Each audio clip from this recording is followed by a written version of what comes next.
Back at Lumbank West. Oh, sorry. Pardon me. Gotta clean up all the evidence from my Kanjali chase. There we go. Alright, find the way out. And the next way out. Hey, Penny. Good to see you, too. And good to see you, everybody. Welcome back. I'm the Missing Sock, and welcome back for more Grand Theft Auto Online laid back grinding. So, here we are, back online. Let's just get right to it. Let's get started. How can I help you? Personal Quite vehicle. a collection you've got here. Yeah. No problem. I'll have your personal vehicle brought around. Let's get our flying broomstick. The deadly flying vacuum. The Oppressor Mark II. A good grinding tool. Too bad it's a griefer's tool too, but it's an excellent grinding tool for short journeys around the city. And for quick getaways, quick takeoffs. Yep. How you doing? I'm great, Lester. How are you? Hopefully you guys are all doing well. So yeah, another laid back grinding session. Make back some money after my Kanjali tank there. Made a bit of a dent. Oh, not the knife. Yeah, we'll go with that. Yeah, sure. Yeah, so made a dent in our cash. Where are we at? 86.8 million. Yeah. And 627,000 in cash. Fly away here. I think we'll do a little bit of a warm-up first. I think I'll call in the terabyte. Usually call it right in around here. We'll do some diamond shopping. It's a great way to warm up. That'll be either behind me or behind me. Or in front of me in that parking lot that was back there.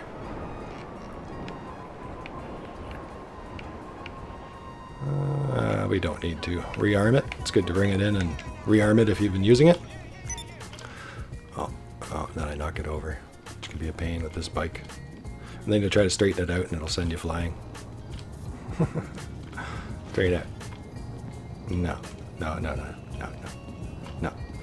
It's like, there we go. I'm going to take you inside after all. Bad oppressor.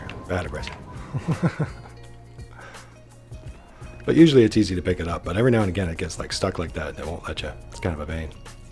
Alright, everybody, so yeah, like I said, we're going to do a warm-up, we're going to do a terabyte mission, and then maybe we'll do a bunker mission, bunker quick sell, and then we'll do some bigger stuff. Yeah. So, let's join up our company.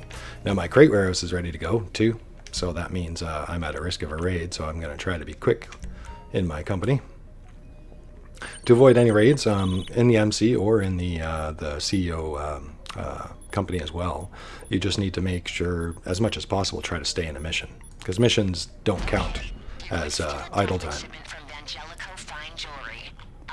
You can just ignore her. I think we can help. Get over there and put some of our technology to use. I'll talk you through it. Full credit to you doing this on your own, by the way. But this would be a hell of a lot easier if you had a bigger crew. Yeah. Even a couple of hired goons makes This is an easy one, though, either way. But yeah, we should start doing some laid-back grinding with people. I was thinking about that, too. But today, I just wanted to do a quick laid-back grinding session. So hopefully you guys have watched our previous laid-back grinding sessions, because I'm going to try not to redo the same tips, although we'll revisit them again in the future. But I'm going to try to just blaze through this one, and maybe we'll get some extra different tips that I might have forgotten last times, because I was saying all the other things. Yeah. So let's take out these guards. And I like it if it locks on right around here. Come on. Something else? No?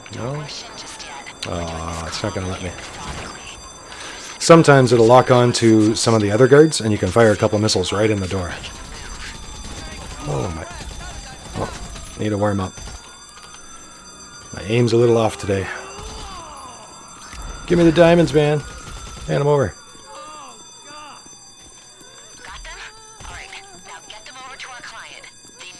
I'll let them live. They don't look like they're going to talk. And I have my helmet on anyway. Let's go. Looks like the competition can see you. I hope we can handle them. Up, and away. And that's it. We're pretty much done. Let's fly over the vineyard. The winery. Yep. It's a nice little warm-up. I feel like body armor today, so I'll put some more on.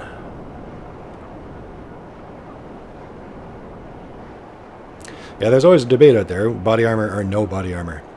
And I like body armor, although I would recommend don't use it all the time. You know, certain contact missions where you know, or other things like it, where you know you can get through okay, just let it be. And you'll reload your life every time you reload the game. You'll reload your life every time you start a new contact mission. So things like that, you don't necessarily have to worry about it. And then put on some body armor when you're back in free roam again. Woohoo. There she goes, diamonds. And we're paid 30 grand 500.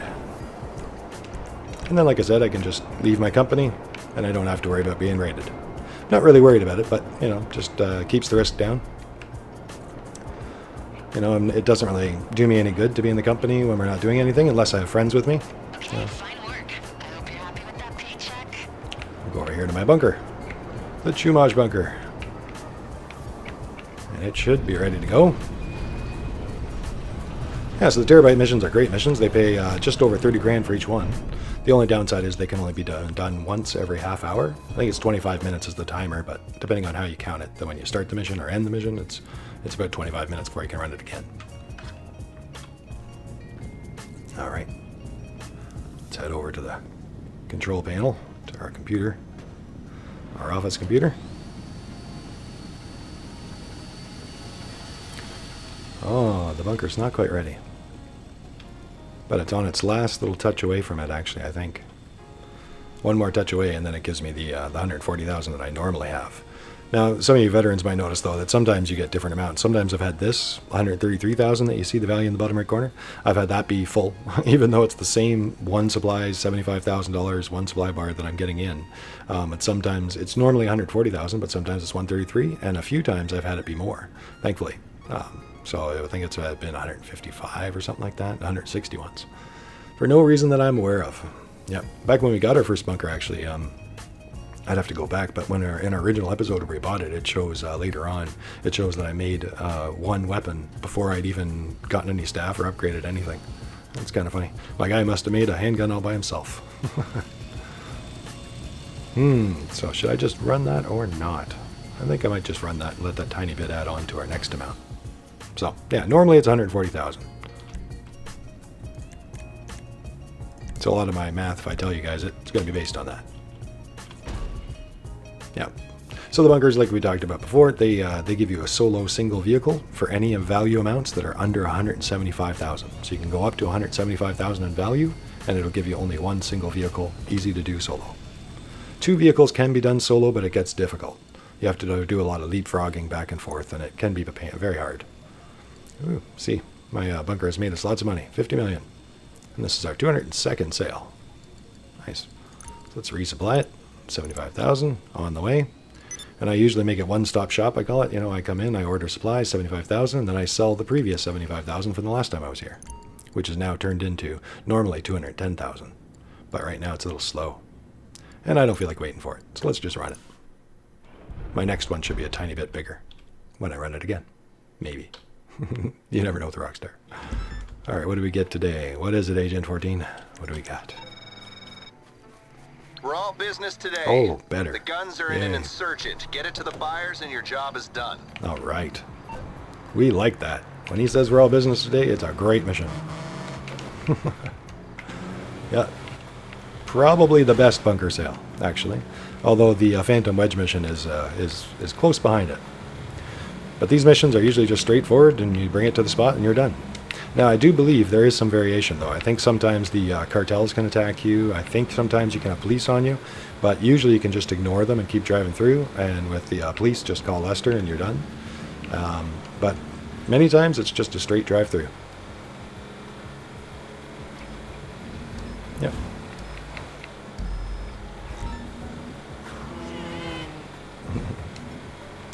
Can't use our weapons in this particular vehicle.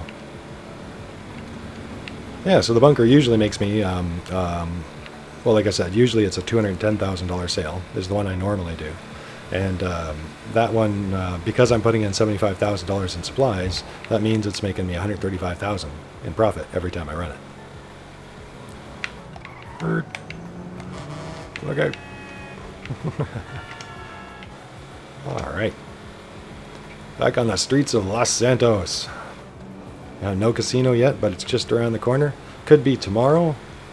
the new news day, but I don't think so. I think it's starting to look like it's going to be July, but that's okay. Seems like, well, they say something for everyone, so we'll have to see. That's a bold statement, and I'm hoping it's true. Because I'm one of those players that likes a little bit of everything. You know, I like cars that are meaningless other than collecting them and driving around in them.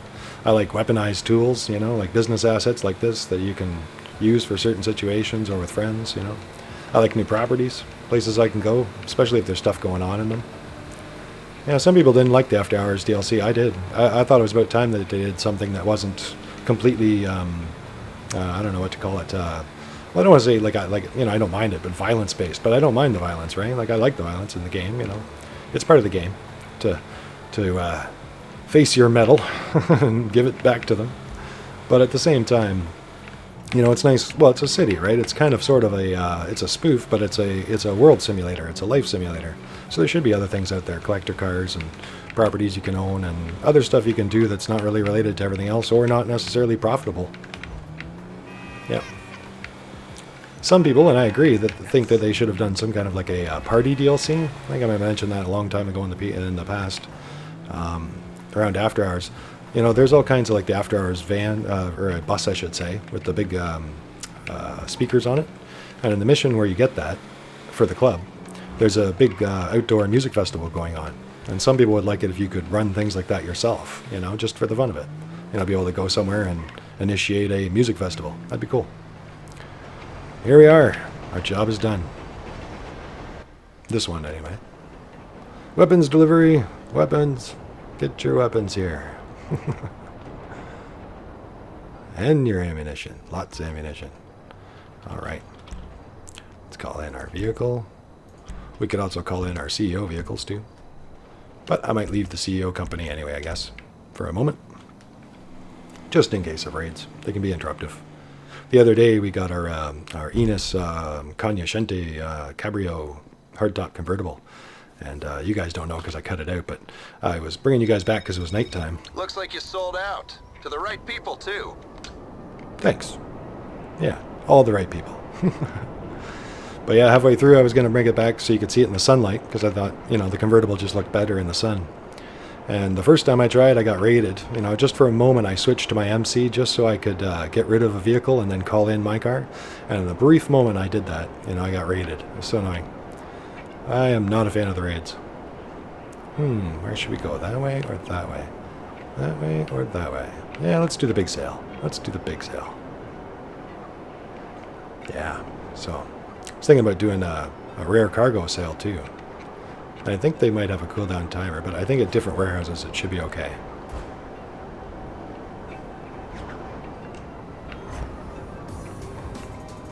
I don't know. Think I'm warmed up enough? I'm not so sure.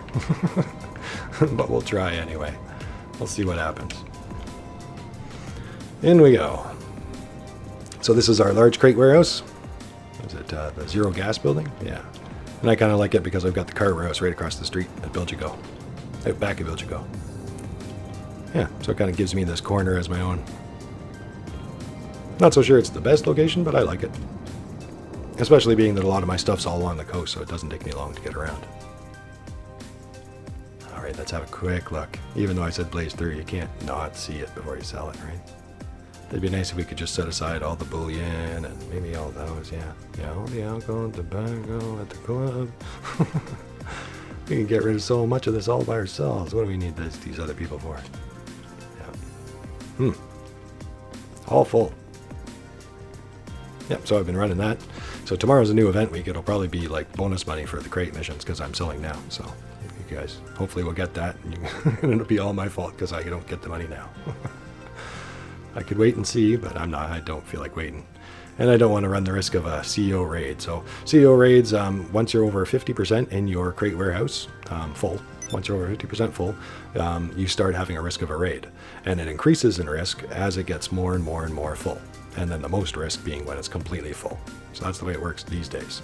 Some people are lucky enough to never get raided, but I've been raided quite a few times and I don't like them. Now, just so you guys know, many of the missions are very easy, but they're just very risky. You know, some of the missions are timed, like there's bad guys and you have to kill them.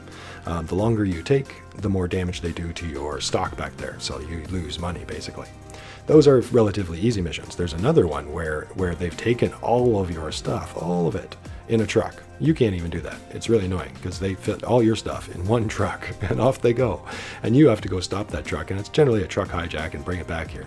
So it's generally an easy mission, but it's so risky because like the wrong explosion, the wrong weapon at the wrong time, the wrong thing, anything that blows up that truck and all your stuff is gone. And it's doubly annoying because you can't run it in one truck, so I don't know why some simple thugs can come along and do the same thing in no time. Oh well. Such is the life in a Rockstar world. Alright, so we're going to sell this for $2.2 million and 20,000. Yeah. Continue. Oh, really? Trucks You're all again. loaded up and ready to move. You guys make me Get the lucky. goods to the drop-off, and this deal is done. But Thank hey, you. I'd keep an eye out for anyone trying to intercept you on the road. Oh, that doesn't sound good.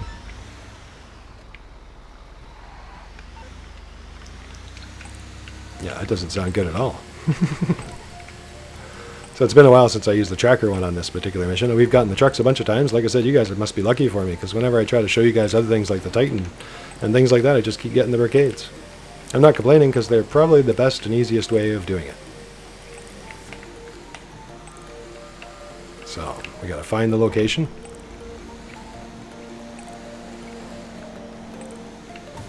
Sometimes you might remember where the locations are, and that can help, but I do not remember where the locations are. So we'll find our way to this first one. The rough newbie way.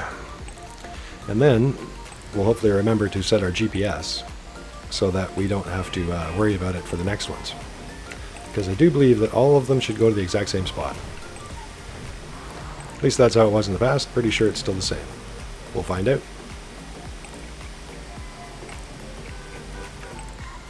Looks like I'm coming closer. Oh yeah, it's on the map now. So, I don't know, I missed that, but at some point we got a GPS showing up.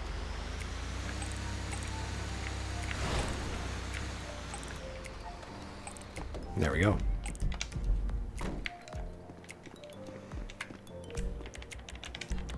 Yeah, we'll just use that oppressor again. We could always use our CEO Buzzard, or the Havoc. It's even faster, with no weapons. And I'm actually thinking about getting the Volatus. I mentioned that earlier in the tank mission. The Volatus is also, there's only 4 helicopters in the CEO menu. No planes. So, and of course, no vehicles like the Oppressor Mark II. Yeah, I think the only weaponized vehicles, in fact, are the weaponized Buzzard and the turreted limo. And I think that's the only weaponized vehicles there is. I forgot to mark my GPS back there, but that's okay. We'll find our way. But yeah, I think that's the only weaponized vehicles there is in the CEO menu. Now that said, the Volatus, yeah, the Volatus. Volatus, that's what it is. I was getting mixed up because there's the Super Volato Carbons, and then there is the Volatus. And the Volatus is the better one on the CEO menu. It's a faster aircraft for flying across the map. Not necessarily for across the city, but for if you're doing halfway across the map or farther, then it's a good CEO helicopter to get. And maybe you're using it just to get to your weaponized vehicle of some sort, get to your Avenger or Akula or something like that.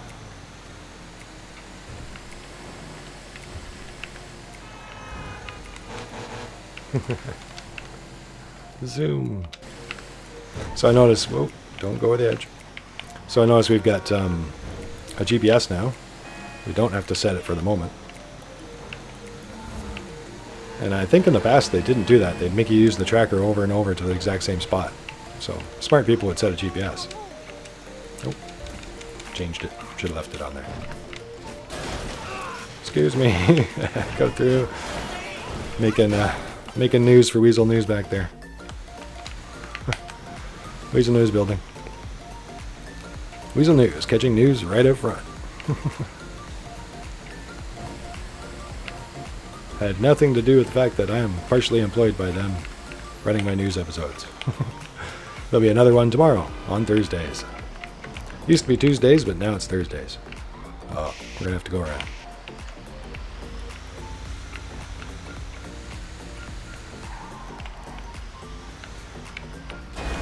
Excuse me, coming through.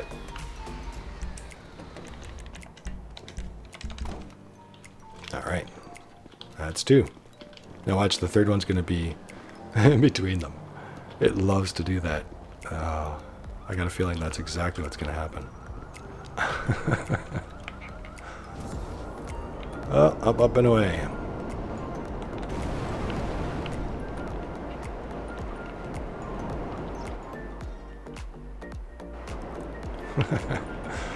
Yeah.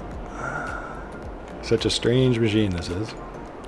But it's quick and easy. You know, as far as a grinder's tool, it's, you know, many things are actually faster than it. But they usually have a longer takeoff time, or you have to go out of your way to get the vehicle, or both. So something like the oppressor is small, so it spawns nice and close to you, and you get on and go right away. But remember, when you're in the air, it's not actually one of the fastest vehicles that you could be using. I got a habit of going to my warehouse, as you can tell. Hot coffee. That's hot coffee. There we go.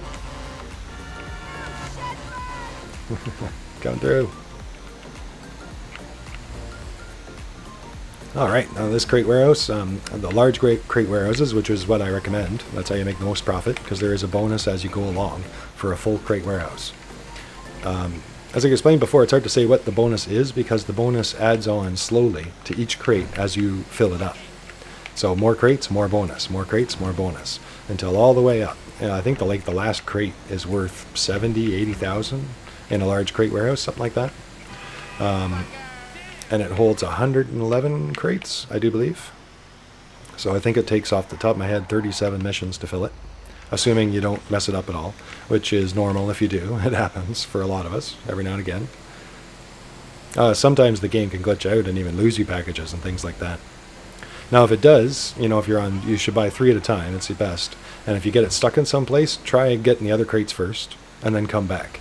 And it seems like they've added some kind of code recently that sometimes the crate will pop back out to a more reasonable spot when you come back again in the future, like on the next run, assuming you're running back and forth to get all these crates. Yeah, I don't know what it is that triggers it, but I've had times where it didn't quite land, but I'd come back and it would be landed somewhere just nearby, but not quite where it was. So I haven't lost any that way, even though I thought I would a couple times. So, money. Woohoo. Big money. And we did not get attacked. She didn't warn us or anything. Yeah, very good. Let's see. Yeah, sure, call it in again. All right, nice and smooth. That's the way we like it. May not be as exciting, but it's certainly more profitable.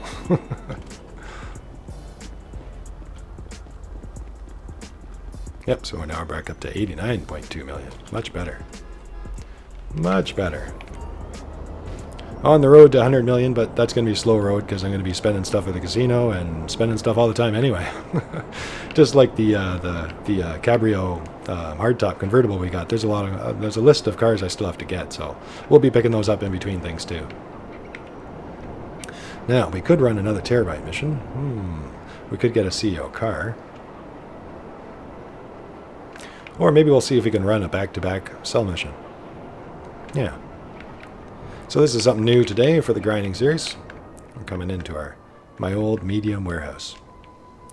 So I have a medium crate warehouse that I started with once upon a time when this stuff first came out back of Derriere Lingerie. I just love saying that. And this is where I keep, these days, this is where I keep all the rare cargo.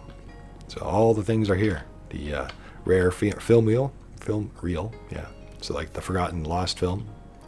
And a diamond, yep, like a hand-sized diamond, fist-sized diamond, the Russian ornamental egg, and the Sasquatch hide, yep, Bigfoot hide, proof of Bigfoot right here, and the golden minigun right there, and last but not least, the rare pocket watch.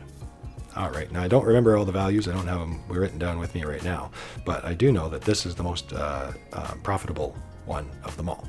So it costs you $30,000 to buy it, and it sells for $150,000.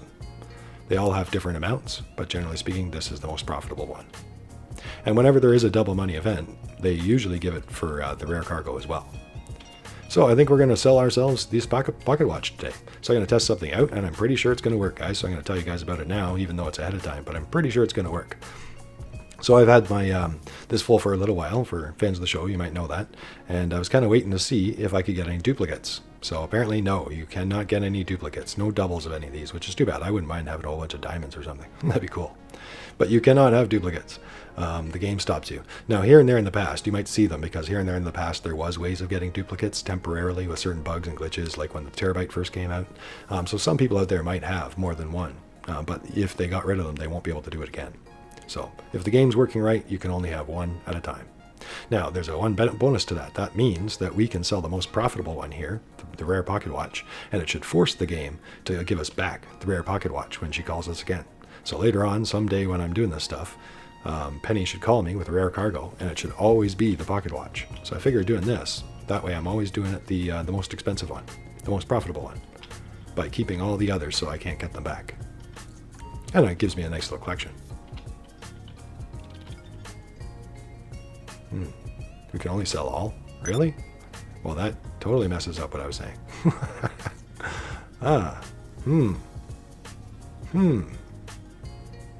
That doesn't make any sense at all. I thought in the past you could sell individual items, I thought.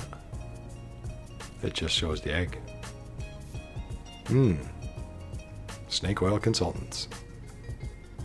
Well, I'd rather have the collection then, if that's the case. Maybe that's why they stop you from individually selling it. Oh, well, that answers that. So like I said, guys, at least we've solved that now. I might have told you about it in the future if it worked, but it obviously would not. You'd be selling them all.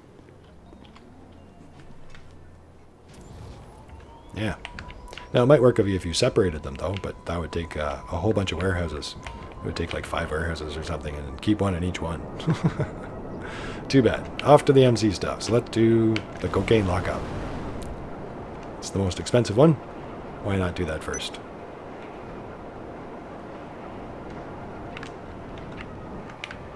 Let's see what we get today. See if we're lucky enough not to get the post-op trucks. There we go. And leave our company.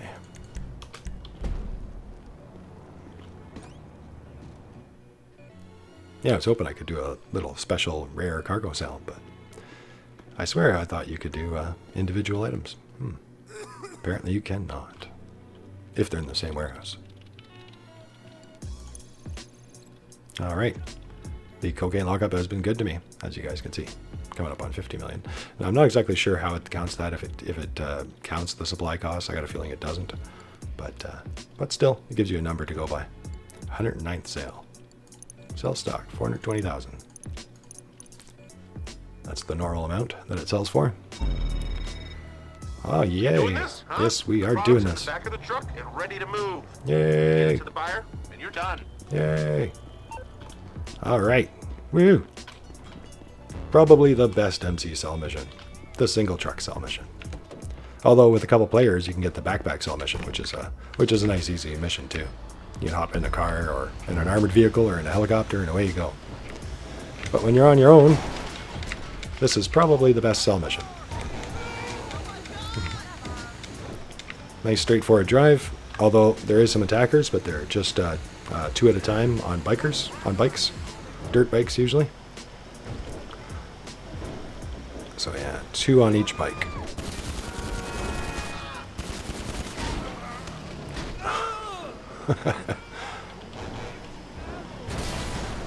Now you guys can see I left one behind back there, so that's kind of a good thing when that happens. We talked about that before. It's a good thing to leave them behind because it makes the game take longer to spawn more. So that guy will actually sit there for a little while longer, and sometimes they'll actually come after you way behind, but not actually able to catch up. But the longer they're on the map, the longer the game won't spawn any more enemies. So sometimes you can get through, you know, like there's supposed to be 8 waves, but you'll just drive along and only face the one, depending on how you do it and how far behind they are. Now we're far enough that we're probably going to get some more spawn. Yeah, there they are. Oh, hurt one.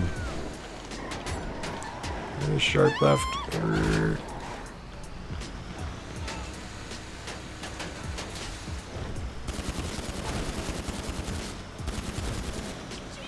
Bikers. Redneck bikers. Take that. They shouldn't have come to the city. Bad things happen to the country folk when they come to this my city, our city.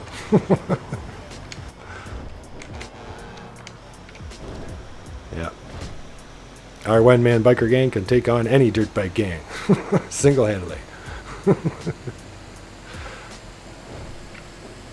Yeah, so here we are, driving down the highway. Maybe, kind of. And, yeah, it's always the same spot for this mission.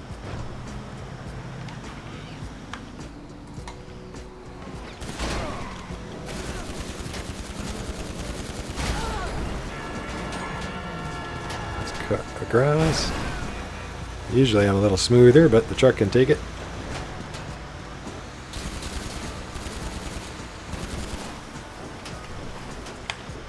Yeah, we'll leave them behind.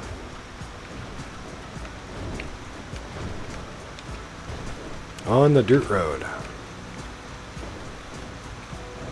So on the way to the construction site. Same spot that this truck goes every time. From the city anyway. To the country.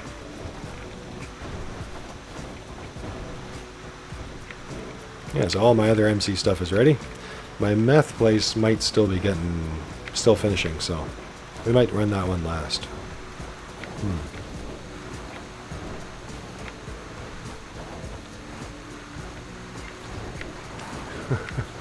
He just called me a Democrat. I love how they toss that around like an insult.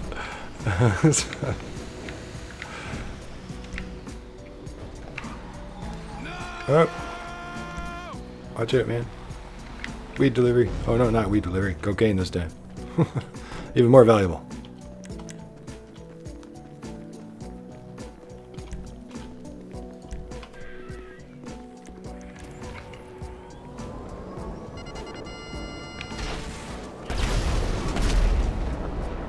Oh.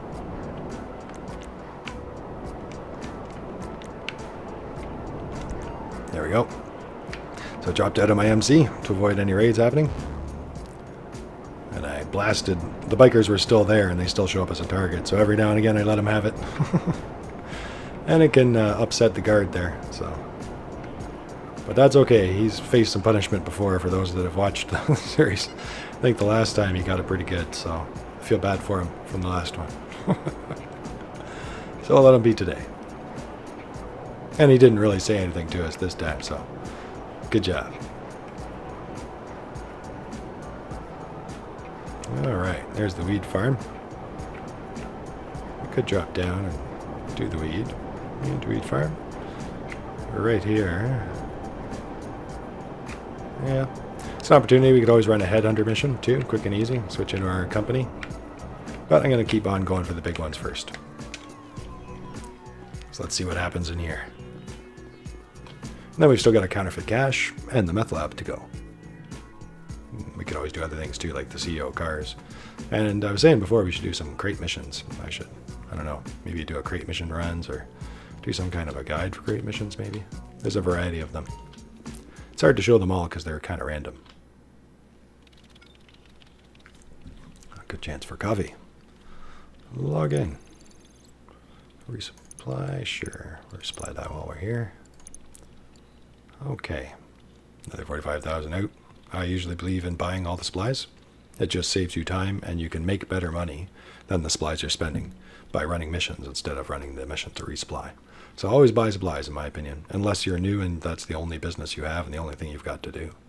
And even then you could probably make better money with the VIP missions anyway. Headhunter and sites here and things like that. So we made almost 24 million, coming up on 23.5 million out of this one, and 82 sales. And sometimes I've thought about retiring, like keeping it open for the nightclub to keep sourcing from it, but I might retire the weed blaze in the future. We'll see, because it does a decent profit, but the lowest of the most profitable. Yeah. bikers, right? Because the buyer wants the product biked into the back of a truck. It's good to go when you are. Let's get rid of this one. Alright, we're biking. Okay, 2.6 clicks away. So I'm pretty certain that this is not a Sting then. Yeah, they say different things, and I gotta compare it, but some people are saying that he said a certain thing when it was a police raid, when you'd get there. But I think he says a variety of things. I'm not sure if it is the same thing he says or not. How I've been telling is that the raids are usually far away. So if you get a long distance bike, that's quite often a raid. You know, just pay attention on GPS to how far away it says it is. And if it says it's a good distance, you know, I don't know, I'd say 8 clicks or more. How many miles would it be? More than 5 miles, more than 6 miles? It might be a raid. Now, that said, that's not a perfect way, because on these, I'll be selling these 4 bikes, and almost certainly one of them will go that far anyway. So, just because you see a long ride doesn't necessarily mean it's a Sting by any means. Yeah. So it's usually fastest on these bikes, on most of the older bikes in the game, to lean back and wheelie as much as possible. And even just leaning back when you're not wheeling is faster than leaning forward. Leaning forward should be the fastest, but it's not in this weird world that Rockstar has created. Woohoo!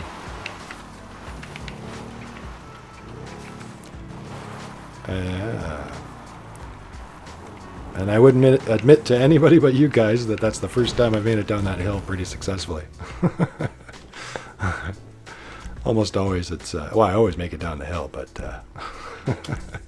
sometimes it's a bit dramatic. Or it gets wedged or a crash or whatnot. This time I made it look smooth. Yeah. So we'll just pretend it's always like that.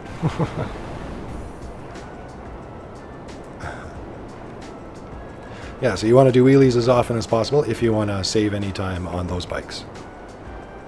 And I find it's a good way to practice your wheelies too. After a while you get pretty good at them, at being able to do them here and there. All those split seconds of doing it adds up over the long runs, especially over 4 bikes.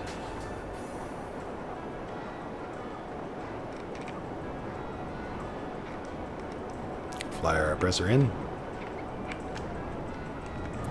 So on the oppressor bike, you want to keep your all-wheel brake button held down, and that'll keep those back fins in and help you to go faster, like many commenters were letting me know after I bought it. It makes a big difference. You get that extra ultimate speed of 130, 131. About 10 miles per hour faster. So there we go, wheel it along. As you guys can see, it'll kind of jerk its way forward, funnily, squeakily. That's doing it. There we go. But you get little boosts of speed, and it gets this bike going pretty fast. Or up to speed much faster. It wants the highway, so I'm just going to hit the highway right here. Sometimes if you know where your GPS is taking you, you can just take a shortcut ahead of time.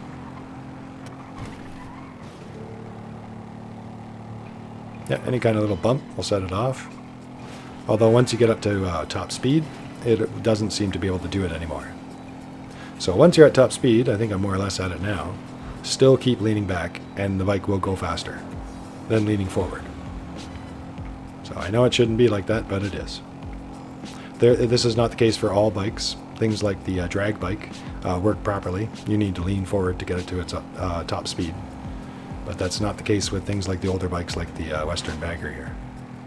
Ooh. Be careful though.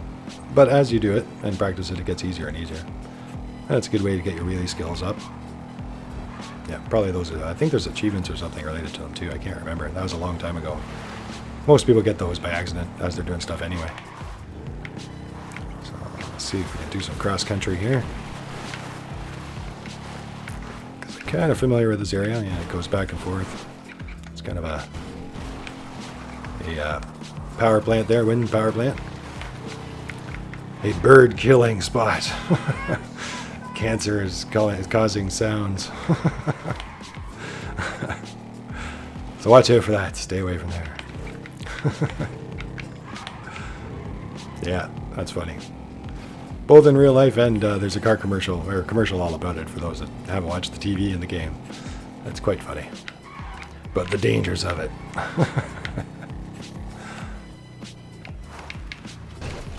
Oh, good thing I didn't hit my head there, actually. Probably far enough that I could have called in something else, but that's okay. It can be weird to spawn things right around inside here anyway. Oh, oh, oh. Ding, ding, ding, ding.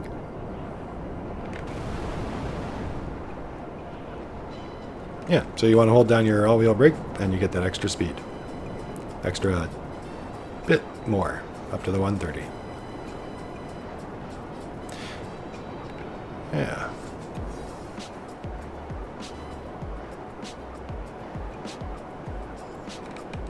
And like I said, there are faster vehicles than that. I think a lot of people who are, there's a lot of people riding these right now. A lot of people who are only riding these, you know.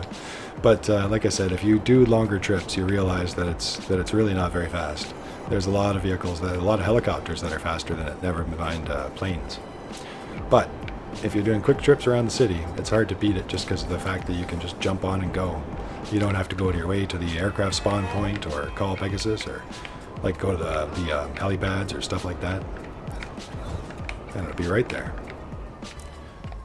Even better when you're in the MC like we are now, because then it'll just spawn right away. Sometimes I put my vehicle away just to kind of be discreet if there are other players around. But it doesn't really make any difference. Hello! Goodbye! Ooh. On the road again. I think this is going to be another highway trip. Whoa! Oh, oh, oh, oh. That's going to be a headache later. That's one way onto the highway. And I just wanted to demonstrate the wrong way to get on the highway to all of you. And why helmets are important. Yeah. Away we go. Yeah, for a little while you could put these inside your Avenger. If you had an Avenger, you could open up the back, put them inside. It's really too bad they fixed that. The Rockstar fixed that. I personally think that was not really a bug. That was a feature, you know? That's an expensive plane, the Avenger. I think it's, what is it, $5 million or something like that? It really should have been able to carry these. And it's not like it would be easy anyway, right? Like, sure, it's easier, but you'd have to spend $5 million first, and you'd have to have a facility, too, on top of that. And then you still have to have the MC company, right, and buy all that stuff. And then you still have to run the mission and fill it all up in supplies. And you'd still have to bring it to all 4 locations. So, you know, flying around the map. Now, flying around with all of them together would be easier, but still, I don't really know why Rockstar would fix that, because to me it's not really that much of an advantage. Well, we're going to take off-road here. Because I seen on my GPS it was going to take me around the far way on the highway, so we'll just shortcut it right there.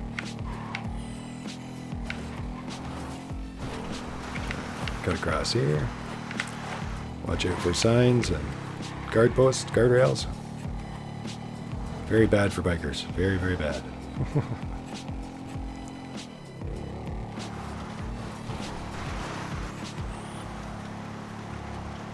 Looks like we're going all around the lake.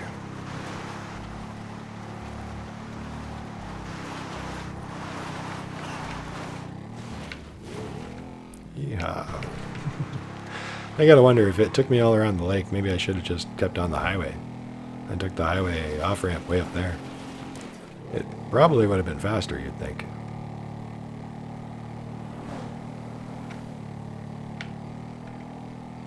Yeah, no, there's nothing wrong with leaning forward too, by the way, just to finish that up. Like, sometimes it's easier than leaning back. Leaning back makes your bike a little hard to steer. You know, bad stabilization, I guess you could say. Especially if your wheel comes off the ground, you actually do get into a wheelie, then it's easy to wipe out or lose control or aim the wrong way. So sometimes you do go into leaning forward mode and then pull back again. So I kind of use a combination, but leaning back wherever I can.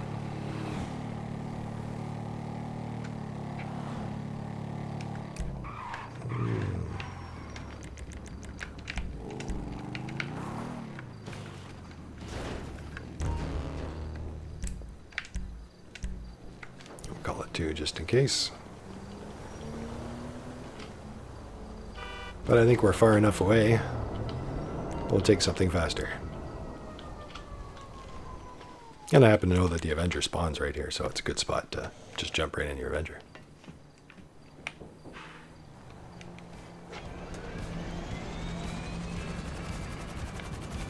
The only thing about the Avenger is it takes a couple moments to actually get in the air.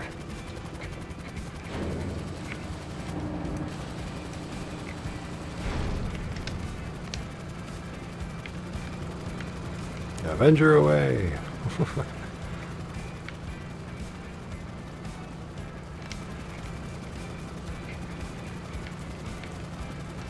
Alright, fly over.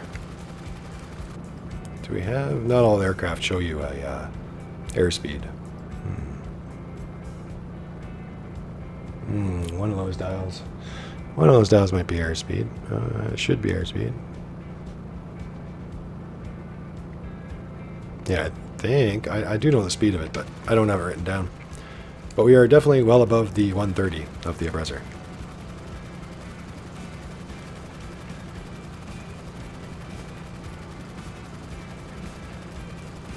So we're almost back for the last bike. And then we'll go sell some counterfeit cash, probably. Make some more money. Yeah, I'm still thinking, because this is the last night for the sale, so I'm thinking about buying myself a Volatus. Whoa.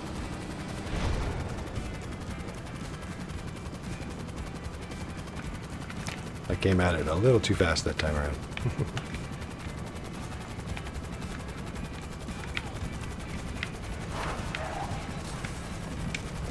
It's okay, don't mind me. Don't mind me. I rent down below. Put the Avenger back so traffic may continue.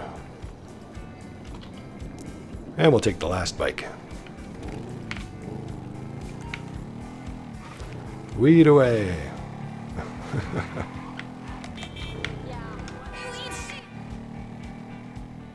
Woohoo.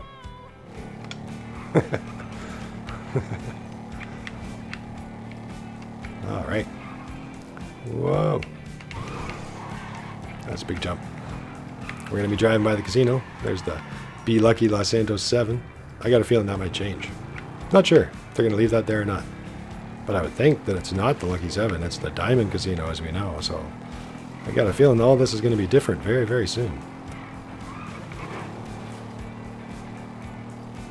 Yeah. Very cool. Looking forward to it. Yeah, I'd like to see even more DLC in the future too. There's a lot of things they could do. And I think that they could do part 2s of certain things too. Some people thought there'd be a part 2 of Smuggler's Run. Some people wanted to see a part 2 of After Hours. I'd like to. I don't see any reason why they couldn't have different acts in the club, or different DJs at the least, right? All kinds of things they could do. Yeah.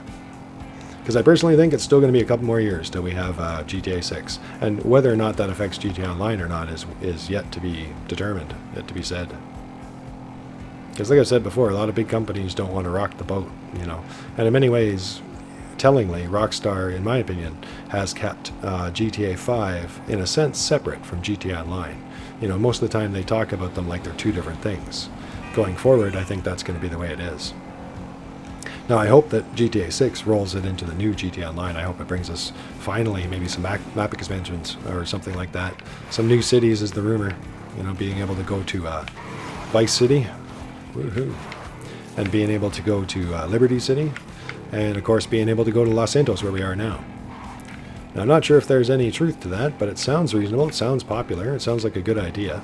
It sounds like it would be able to roll in our GTA Online into it. You know, if anybody didn't want to upgrade, they could just drive around in the old Los Santos. And if you did upgrade, you'd have access to a plane ticket, perhaps, to go see the other places, which would be cool. And probably graphic upgrades and all the stuff you'd expect, right? Maybe. I don't know. Interesting to see what they do. But yeah, I think it'll be a couple more years yet. They're still supposed to be bringing out Bully 2. Yeah, Bully 2, a big game that a lot of people are waiting for. And let's call in.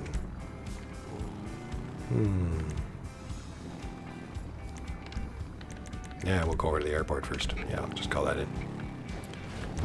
Sold. Another 252,000 back in. Back in the pocket. Let's go get on our browser. And I'm going to disband. Once I can.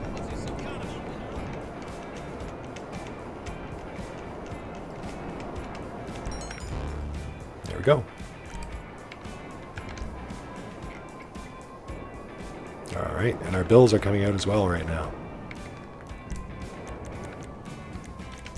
More on that in a second. What did I get in? Oh yeah, I gotta get off this vehicle. Yeah, can't call in a vehicle when you're already on top of one. So let's hop off that. Let's try that again. Yeah, let's call in the Akula. Why not? An excellent helicopter.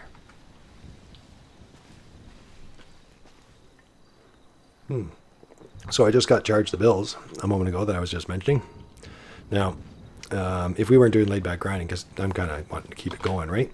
So we'll just keep on going, and I won't worry about the small bills. But right now, I finished up, and I'm not attached to my MC or my company. So I've saved myself some bills. The moment that I join my company or my MC, I'm going to be charged bills.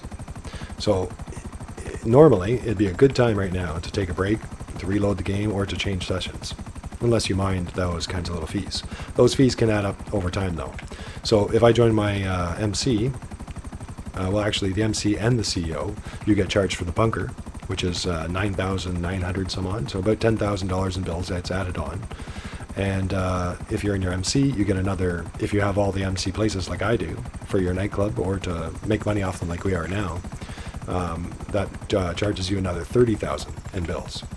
So right now, if I change sessions, I would basically save myself $40,000 from the bills, which is pretty expensive, and sometimes well worth it. So if I was done and I was just going to, maybe resupply some of my MC stuff, I would leave it and resupply it when I reloaded, and not pay that $40,000 extra, just to resupply my businesses. So hopefully that makes sense to you guys. Like I said, you don't want to worry about the bills, but at the same time, you can avoid them many times, and those fees do really add up. Yeah, $30,000 for the employees of the MC is pretty crazy, very high. And unfortunately, we're going to pay that today, but I try to avoid it often, so I don't feel too bad about it, I suppose, because I usually avoid it. And that was the perfect opportunity to show you there how I would, just by reloading the session. But we'll see. Rockstar loves to mess with you. Well, chances are I'm going to load up like as soon as I touch the computer. So that's true even if you go to your clubhouse and check on your stuff right on the computer, it'll immediately charge you 30 grand. Yeah, if you're past that hour in the in-game, or 49 minutes every in-game day. But yeah, I got a feeling that I'm going to initiate this and pay the 30 grand because of the bills. Well, 40 with the bunker. And it's going to probably give me post-op trucks. I hope not. Now, because I said that, maybe it won't. But I feel like this is one of those times when it can get me. So we start before the bills come out? Oh, we did before the 30,000 was charged.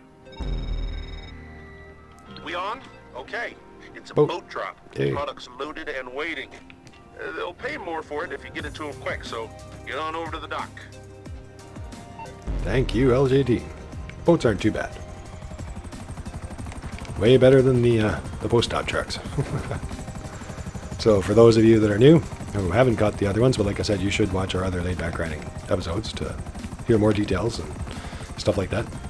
But yeah, the post-op trucks, the mail delivery trucks, are the only mission that cannot be done solo. So all the others, if you learn how to do them, can be done all by yourself with 3 vehicles or whatever vehicles they give you. The post-op trucks cannot be, and mainly because the post-op trucks are so slow, so they just cannot be done in time. And you're better off to quit the mission and suffer the penalty. Because even if you run the mission and you manage to get in 2 trucks worth or something like that, the amount you'll lose will be more than the penalty will be. And to date, I've never heard of anybody being able to get it done in time. You know, I really think Rockstar ought to remove that mission as a solo mission. Yeah. Because there's already removed missions from solo missions. As I was saying earlier, there's the backpack missions and things like that that you get when you're with friends. Stuff like that. So if they've removed those and can detect that I'm solo and can't do those missions, then why does it, you know, not do the same thing with the post-op trucks? It's kind of annoying. Really wish they would. But yeah, if you get that mission, best to quit. Unless you're running a small sale and it's just one vehicle or something like that. There's nothing wrong with running small sales. I just like to run the big ones because it's less time for me, you know, running these 4 sales plus all the other things we do than doing it. You know, if I did it twice, that'd be 8 sales, you know, so it just takes more time. It means more risk, more trouble on the mission, but like just doing it more time. But in my opinion, I get better time this way, and time is money. But it's always hard to measure because a lot of the missions are random, you know, whether I get the single truck mission like we just had, or if you get slow, super slow Dodo Seabirds. And I can do the Dodo Seabirds all by myself as well, but that one's usually down to the last few minutes quite often. Like usually in more than enough time to finish it, but closer than most of the other ones get. So I usually land my helicopter right down here when I get the boats here.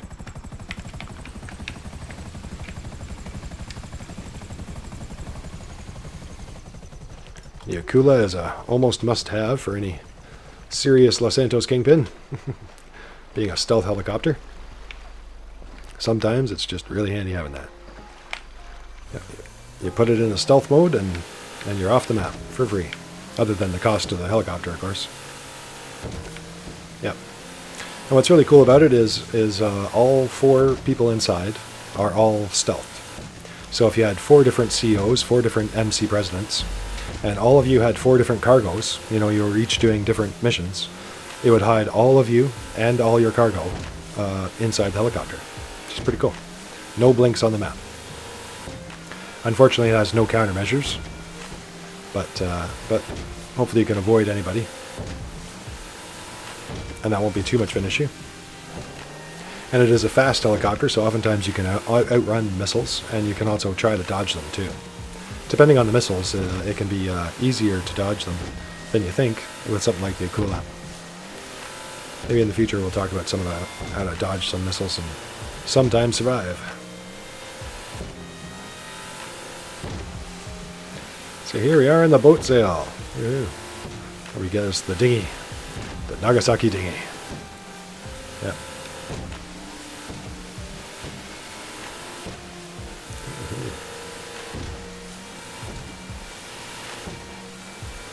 So these boat missions are nice and easy in my opinion. Best to lean back, just like the bikes. So like a wheelie, you want to be leaning back in these on these boats all the time, with your stick back on the controller, and you'll get extra speed just by keeping those engines in the water and the front of the boat up out of the water.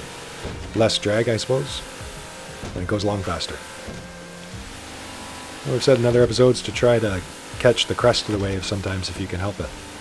A lot of times, kind of like now, you can't necessarily line it up. Maybe we will. But sometimes it'll line up for you, the waves, and then it's best to just ride right along the waves. Ride the waves, instead of trying to fight them.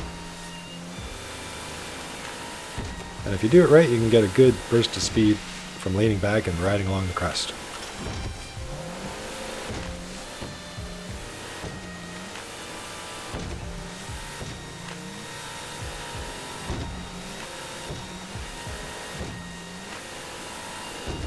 Alright.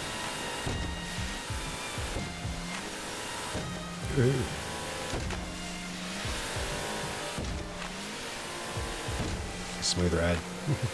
Sometimes I think about buying a marquee, but I know places on the map where they're always spawned in. The marquee is the big sailboat, and I think it's one of the slowest vehicles in the game, too. So definitely not recommended, but it's a yacht. It's like Michael's yacht, so I was just thinking, might want one sometimes. Sometimes it's nice being out on the water in the sunset, when you're just playing around the game and not grinding. Water cruising. Yep.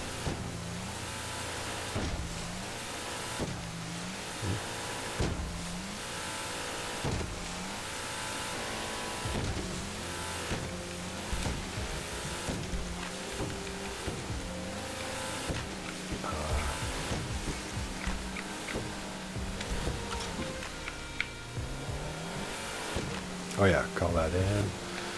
Yeah. Yeah, I'll go there. Cool again. Why not?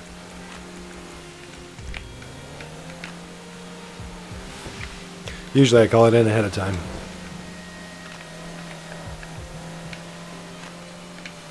I was indecisive as to which one I actually wanted.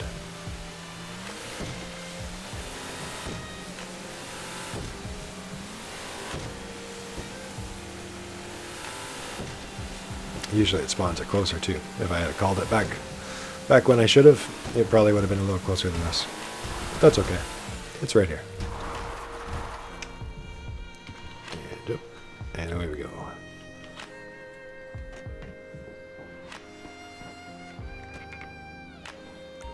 Get into RC.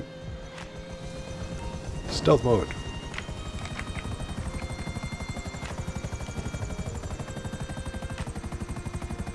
Back over for boat number 2. And we could have taken anything, our oppressor or the pyro or all kinds of stuff.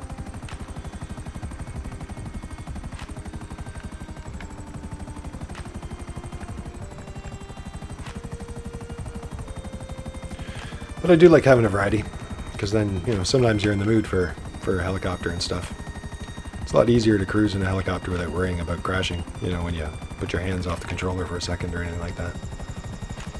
The pyro is nice when you're in that Top Gun kind of mood, or you just want to get across the map as fast as possible.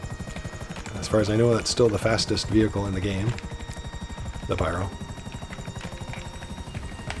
And it'll get you anywhere pretty quickly.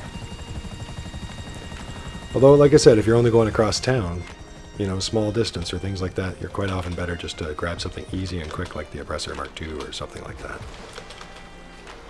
than to go somewhere where the pyro spawns and lift off. Maybe you're lucky though. Maybe you're right beside somewhere where the aircraft spawn. There's a few places on the map that that happens. There's a couple of people that have bunkers that are right near aircraft spawn points. It can make things a lot easier to just run out and get your personal aircraft anytime you want. Yeah.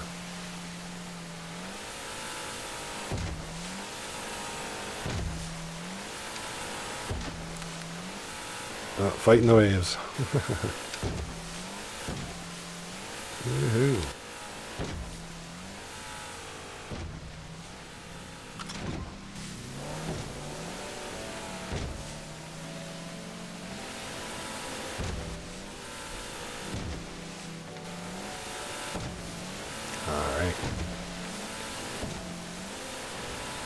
Nice dark moon. Just a little slice of moon. Turn on the lights if we want it.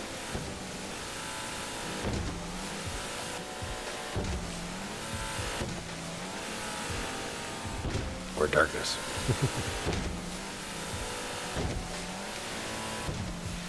Yeah, so like I said, I'm looking forward to that casino place. They say exclusive shopping, so I don't know what that would be. I'm thinking probably exclusive clothes and things like that. And I wonder if they'll have exclusive vehicles that you have to buy there too.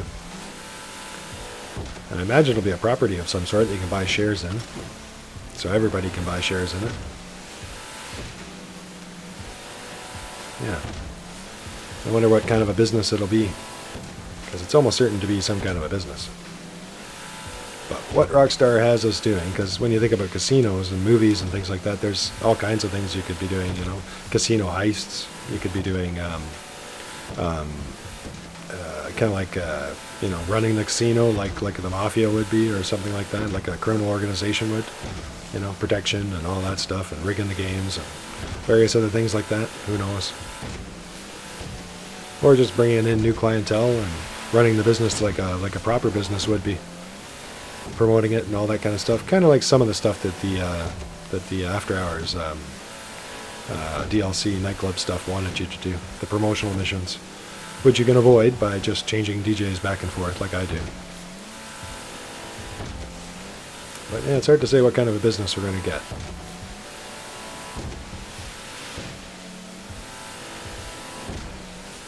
Yep, maybe even not a business at all, but I can't imagine that.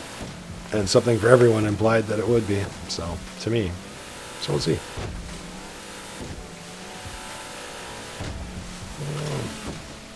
And I was also thinking about the Itali GTB.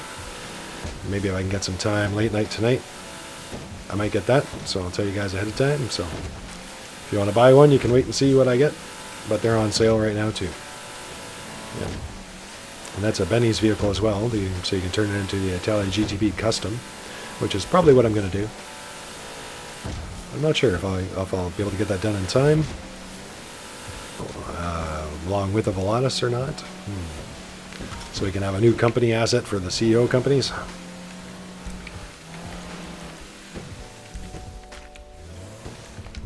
Oh, I gotta remember, put away your aircraft.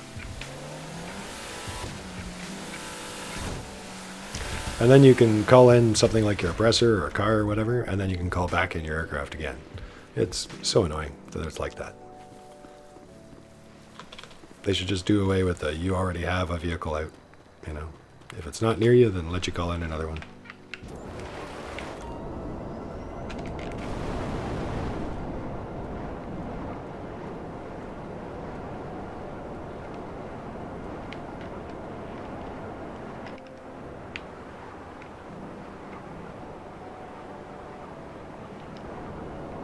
Over there for the last boat.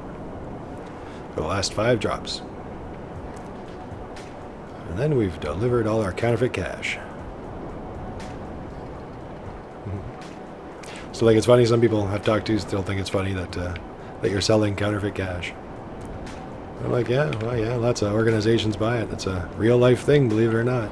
Yeah. But it makes sense. You make deals that way, you know, you set up something, and counterfeit cash, like as a serious business, is very hard. You know, like modern money is very hard to duplicate properly. So these guys aren't interested in, you know, kids versions or Monopoly money, right? You know, they're interested in the high-end money that's very hard to tell that it's counterfeit or not at a glance. So if you know, some group out there, some gang, some criminal organization, they get all the right stuff, you know, maybe they get it together, maybe they got some inside guys, maybe they manage to get all the stuff they need for the right color of ink, the right color of this, the right type of paper, and they might start making money. Now, you can only spend counterfeit money in certain ways because you can't bring it to the bank because the bank will detect it, right? So you kind of got to throw it around in places like stores and stuff, and places where people won't detect it right away, right? Spread it all over the place. So it's hard for one organization to take advantage of all that kind of money anyway. So a lot of times they'll sell it, and other people will buy it. Yep. So if you make 10 grand in counterfeit cash, somebody might buy it for 2 grand or 3 grand. You know, they get a deal. They get 10 grand worth of fake money if they can get rid of it, and you get 3-4 grand worth of real money to get rid of for your troubles. Because, like I said, counterfeit cash is a very technical, expensive process. Yeah. I remember just speaking of it a couple of years ago, a few years back, I was reading a story about some counterfeit cash in real life. And the police were actually kind of confused because the cost of the counterfeit bills was more than the value of the bill. Yeah. But that doesn't necessarily mean anything, you know, like the criminals probably stole all the stuff they were using, so all of it was profit to them, basically. But otherwise, they were using such high-end stuff that the bills that they were making were actually worth more money than the real $5 bill, I think it was, that they were copying. Yeah. So like I said, it's not easy stuff. Yeah. And you can actually sell it because of all those reasons.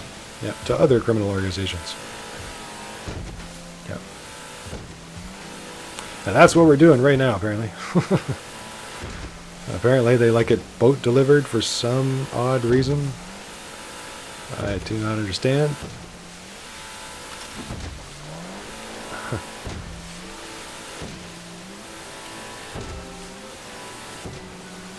Alright, 2 more drops.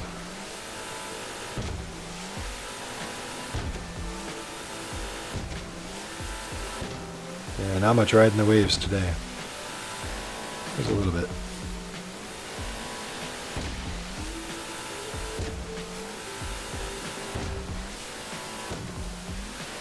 But yeah, you basically try to avoid those jumps wherever possible because they slow you down. But it's going to happen anyway, but if you ride the wave like that, you can sometimes avoid it. and get a speed boost along the way.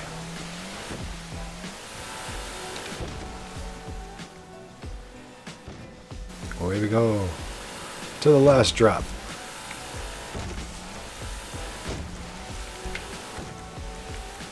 Here we go. Pyro.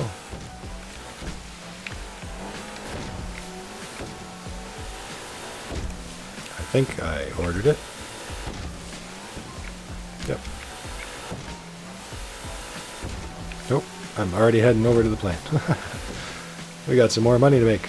Right over here. There we go. Alright, 310,000 back in.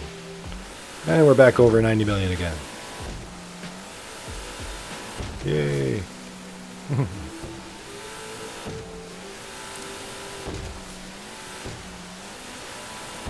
Head over to our pyro.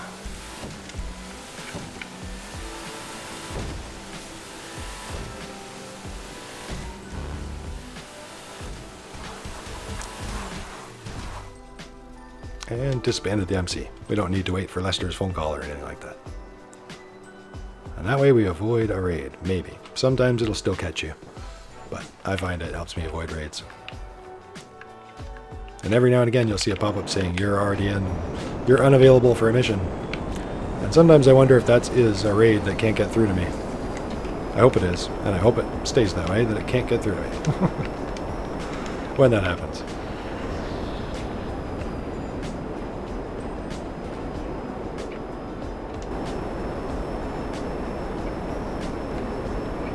Let's get over the mountain. Head back to the city.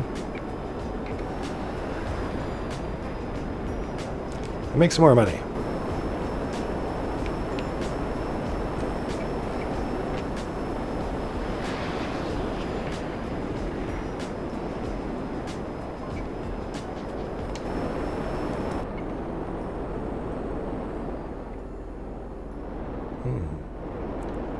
Nice skies today.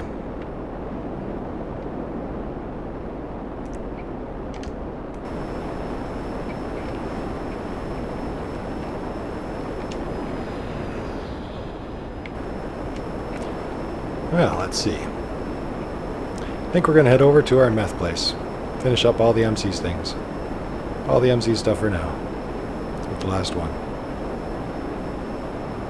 See if we can keep it going. It is tempting though. I could run a headhunter mission, like I said, maybe a terabyte mission. I could run a CEO car, would be a good idea too, if you have all that stuff.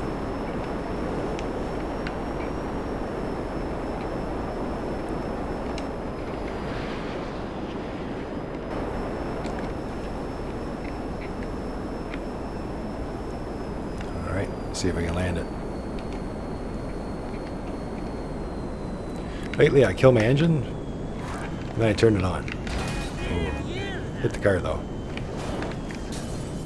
It's okay though, she can take that mild damage. Yeah, it ain't easy landing a jet on the road. But this one comes in pretty crazy. It took me a little bit of a time to get the hang of it. But for any of you who are pyro pilots, I find if you haven't discovered that already, just kind of kill your engine when you're coming in, and you'll kind of flop down, but then you hit your engine again, and it'll kick in just in time to be able to brake you when you land. The more you practice it, the easier it gets. And I can find I can stop a lot quicker than I ever did any other way.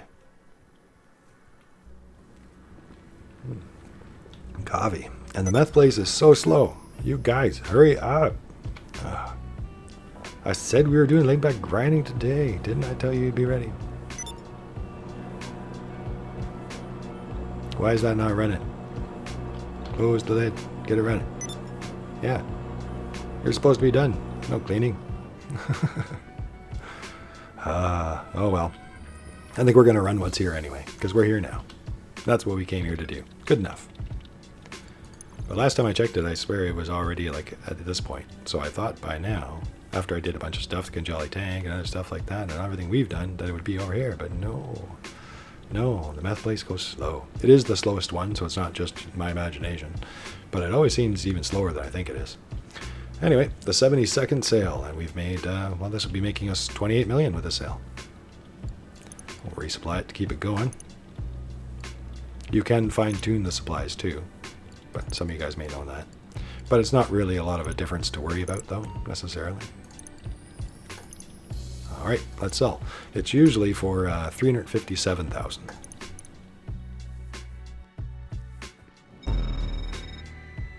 It's sale day. Okay, we're throwing this stuff out with the trash. To pick up the product and get it to the drops. All right, trash trucks. Let's put away our vehicle. The pyro just disappeared. We don't need it today. All right, trash truck away. All right, I don't mind the trash trucks. Once you get used to them, they're okay. They're way faster than the post-op trucks, so I try not to complain about them. They actually can do a decent speed. They're probably better than the mule that you have to use in some missions and whatnot. You do have to watch out for that big back, the big bumpers on the front and back. You can get wedged, you know, if there's any kind of valley type situations, like in between two things, you can get caught up in between them. So watch out for that.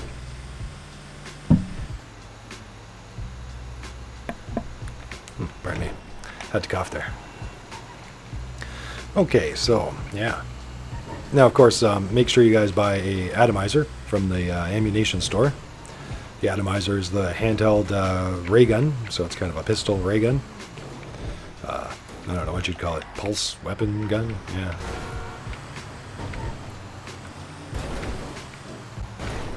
Oh, that's not the graceful drop that I was looking for.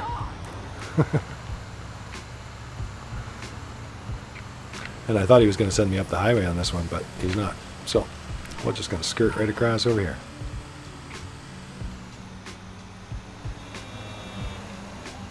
Yeah, so the atomizer is a great tool for, if you ask me, for unstucking your vehicles, for unsticking them. So if your boat gets onto land and it shouldn't be, you know, quickly jump out and shoot it with the atomizer back into the water. And same with these trucks, if they got caught somewhere or caught in between something, you can sometimes use the atomizer to free it, to knock it out of the way or knock it somewhere where you can get it loose.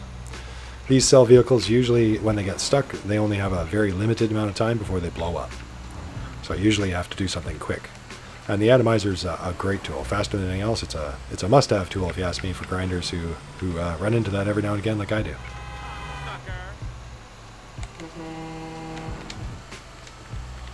Where are we going? We're going off-road.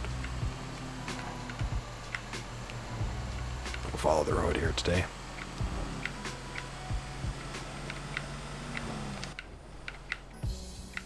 Picking up speed for the turn.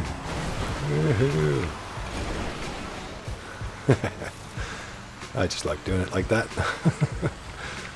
Not every day you get to do a big dragon slide with a garbage truck.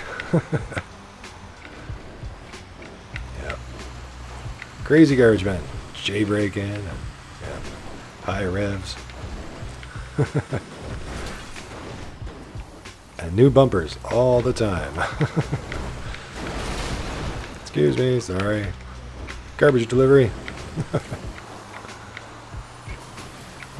Yeah. Lots of meth to Blaine County. Oh.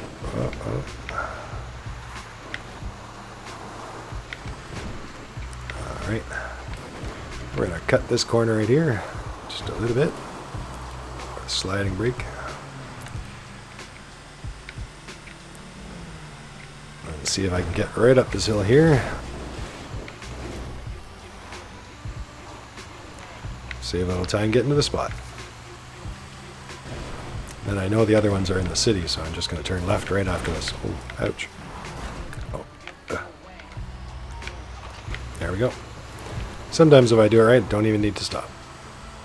But it's hard. There's a lot of things that stick out right there that will catch your truck. Go right out on the runway for good speed.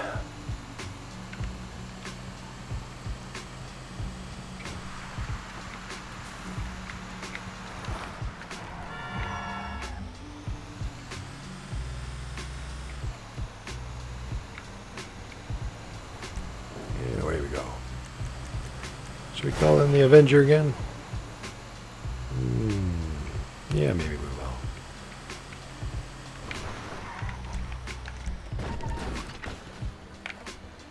Oh, usually I can miss that. Slide right on through.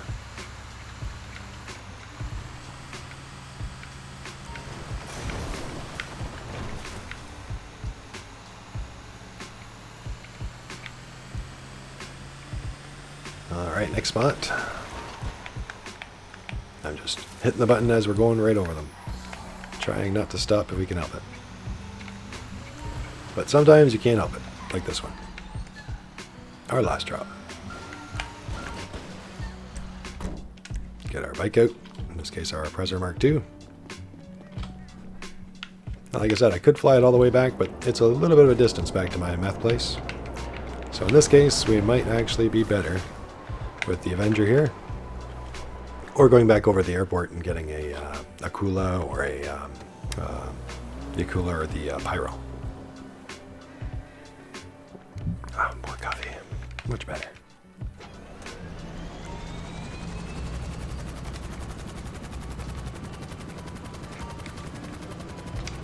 Up and away.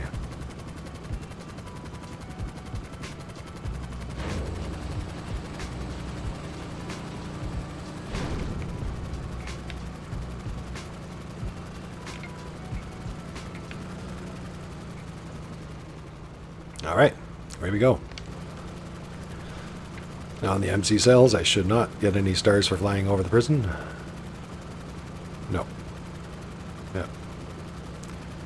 I forget that that actually still happens sometimes. Sometimes when you fly over it, it seems like they put a height limit on it now. So only if you're low. So if you fly over too low over it with your Oppressor Mark II or things like that, then it'll quite often give you stars. But not while you're on an MC cell. MC cell missions.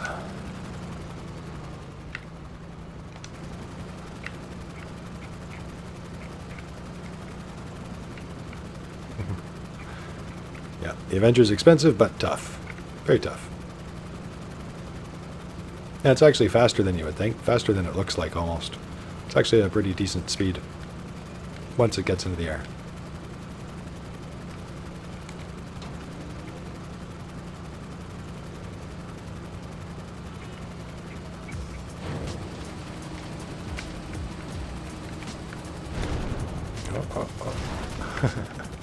Has a tendency to lose power sometimes when you switch between the engines for a moment, especially when you're landing.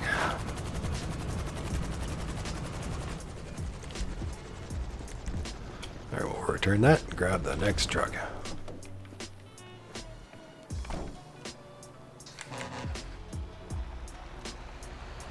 Oh, here we go.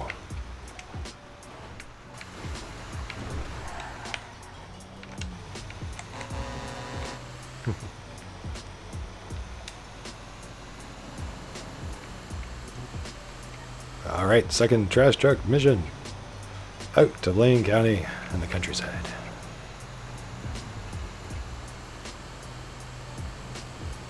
Yeah, so atomizers are a must-have. And I was talking about the CO menu, so I was thinking about getting the Volatus. Because in my opinion, that's well, that seems to be, looking at all the testing, that that's the fastest helicopter that's in the CO menu.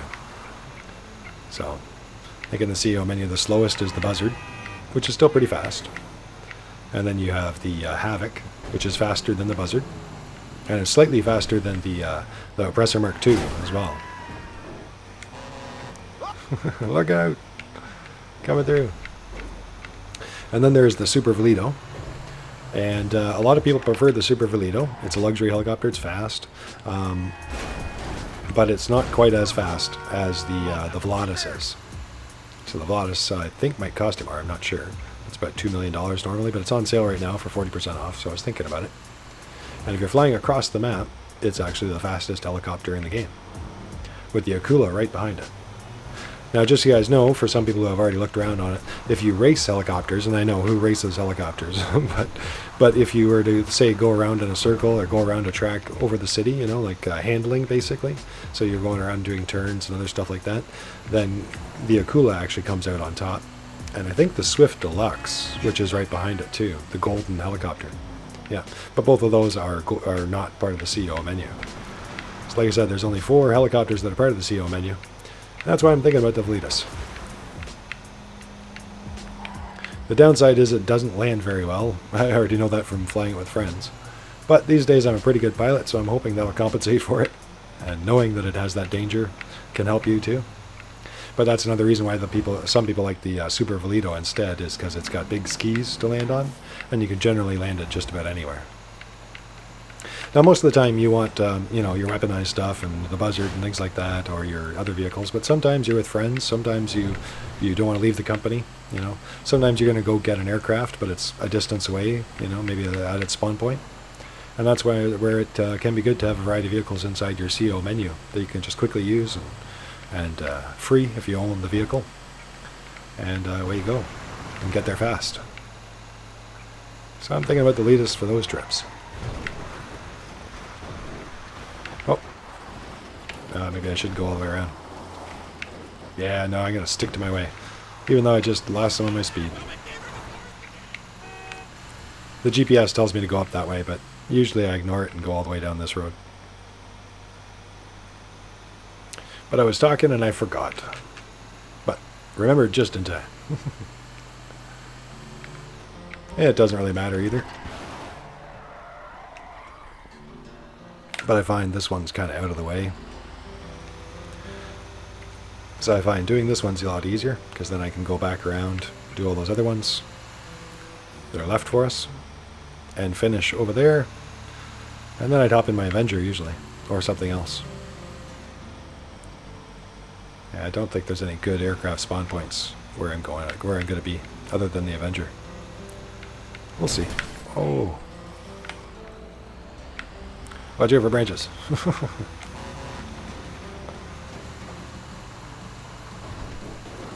Crazy garbage guy, look out.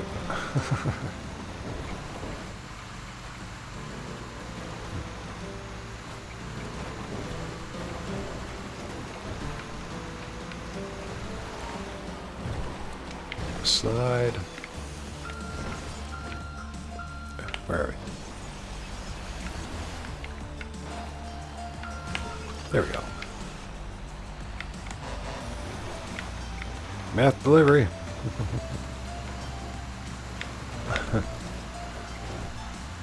All right. See if I can have some coffee while we're driving here.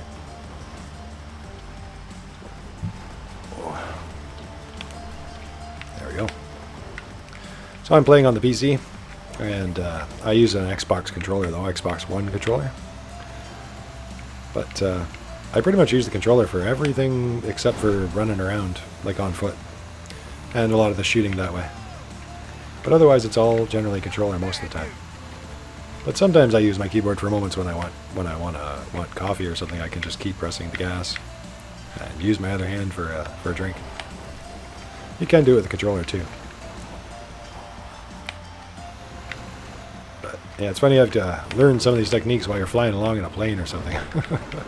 Otherwise, you have to wait till you land or take chances of crashing. That's never fun.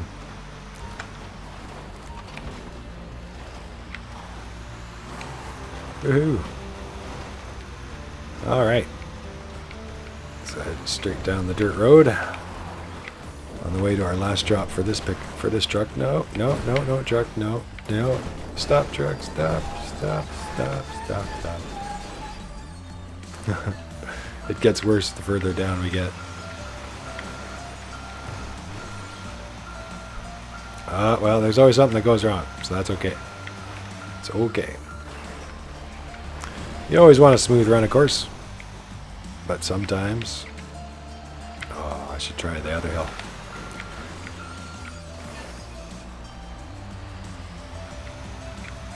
I was going to say, the one I picked was just a little too steep. So I get the wheels on the ground.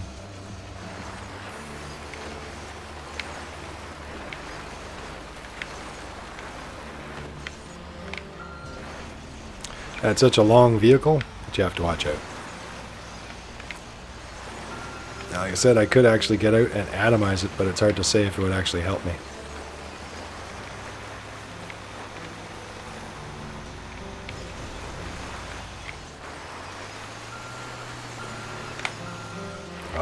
trying to see if I turn it just so that it would do that. There we go. So I'd be able to get the speed I need.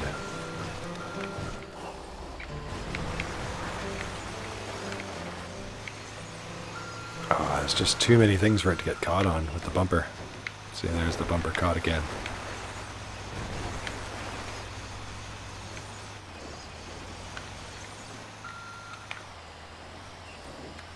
And then we're caught.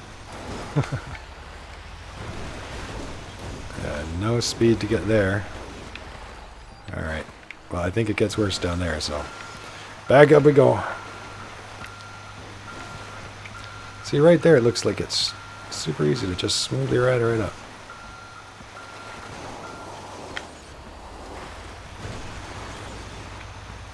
We'll try a little bit further up.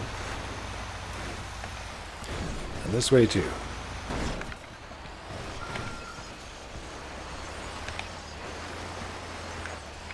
Now once it starts sliding in this, it doesn't want to stop.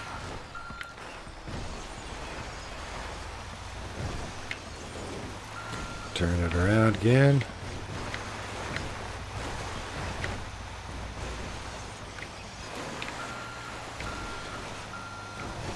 Come on, baby.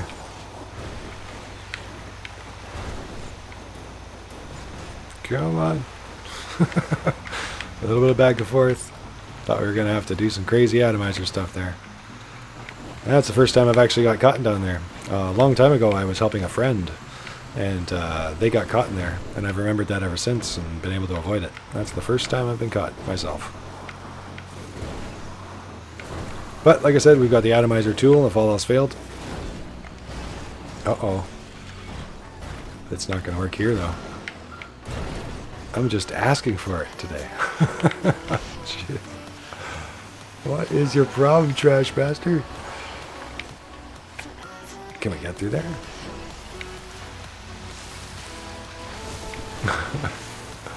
That's the not water side, so that's much better. I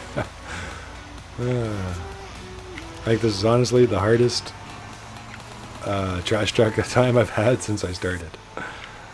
But we're still doing it. We'll get there. Usually I've got this one done 5 minutes sooner than what you're seeing. Easily. That's all right. Last drop arrived.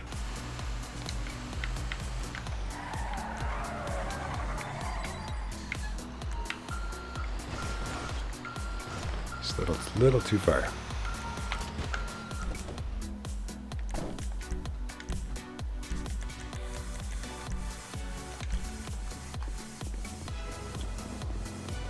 Oh, I should have called my Avenger up the road.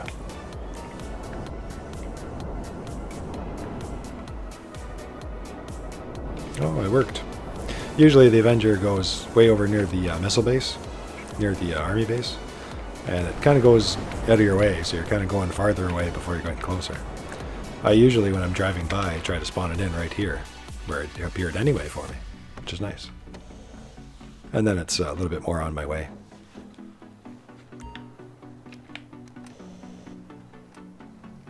As you can see, this kind of startup and takeoff.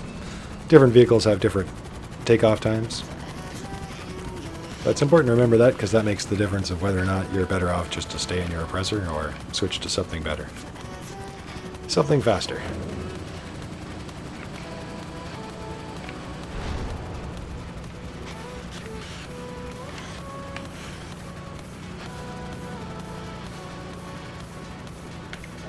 Alright, the last truck. From our last MC business.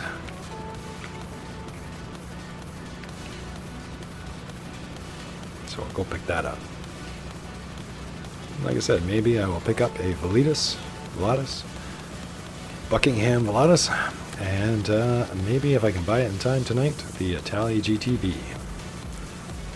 I'll probably bring it into Benny's for a Itali GTB custom. But you guys might not be able to see that till tomorrow. Unfortunately. We'll see. Depending on how quickly I can get it done. It takes a little bit of time to get it all done, and then you gotta upload it. That can take time too.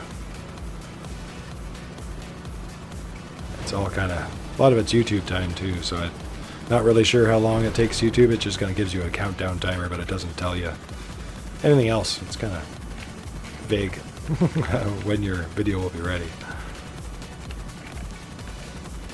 As far as information goes.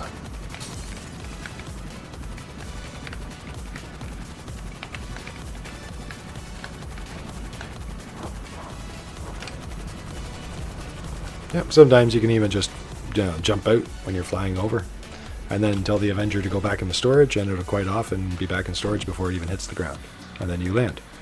But once you learn how to fly it, it's quite often faster than jumping out, believe it or not, to just land it.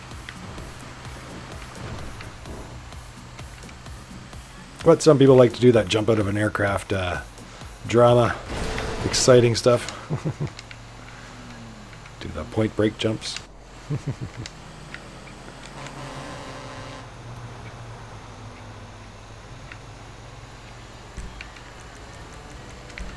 Put our Avenger away. Alright, the Avenger's away. And we're back on the road. 5 last drops. Hydra.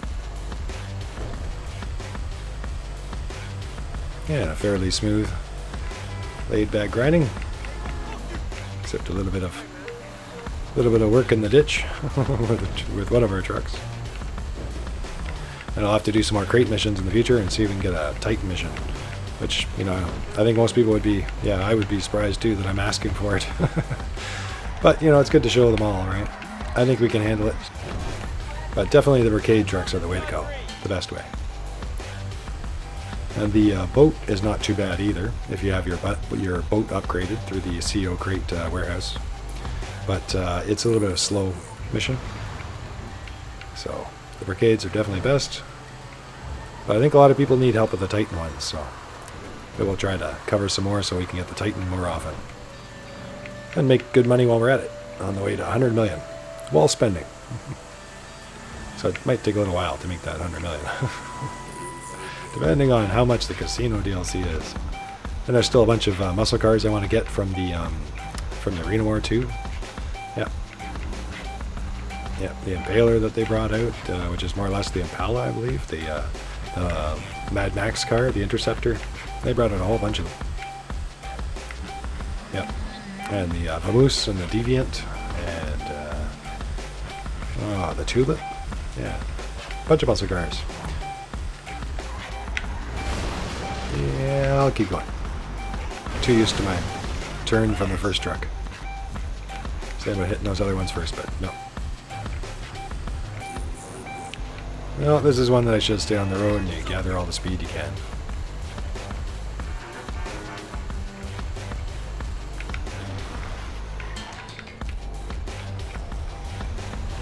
Oh, I know this one.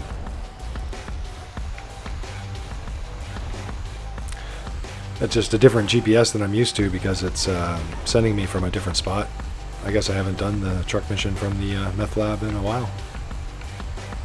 But usually come from a different direction when I'm selling from my cocaine and weed places. So I like to hit this particular bunch like this. Oh, not like that.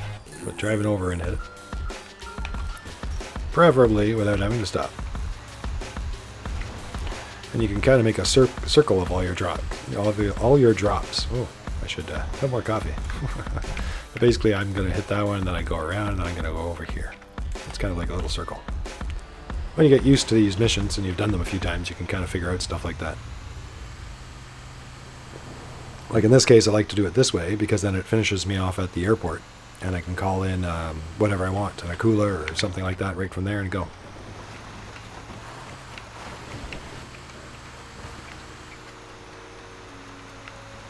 Yeah, which might just be what we end up doing.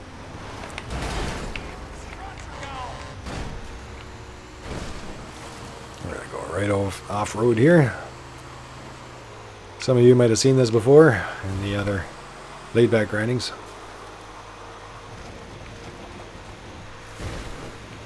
Just shortcut right along here.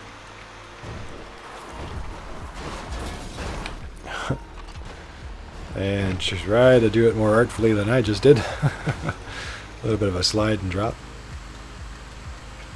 And then off we go to the airport. To the Sandy Shores Airport.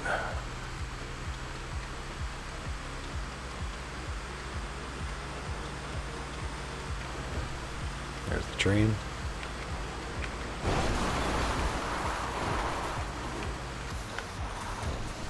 Maybe there. Oh, not there. If I had have hit it right on that little angle, I would have jumped right in. It's a rough road. Sometimes I try to go off-road to get onto the nice and smooth runway sooner.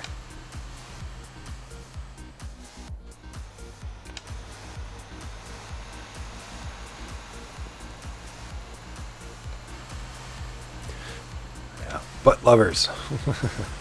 And little bricks.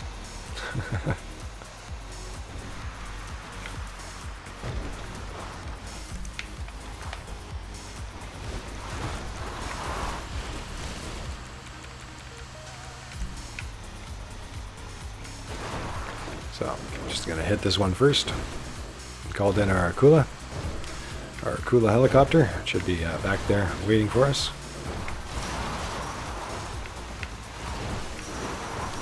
Meth delivery. There's a make work project there. New fence. I think something's wrong with your fence there. But this is how you blend in, right? This is how nobody will think anything of it. Just a regular garbage guy, you know, destroying everything in his path. The usual.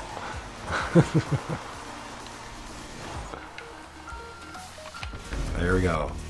Another 321,000 this time. 300 dollars and cents back in the account with profits.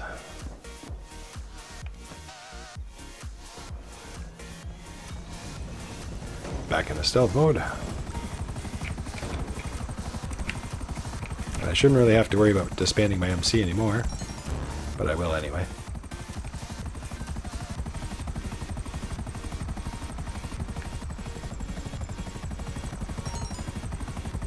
Yeah, and I think I did manage to get in and out of that. See, that's another benefit to popping in and out like that, is that I did manage to avoid the bills for my MC. No 30,000 for the MC came out.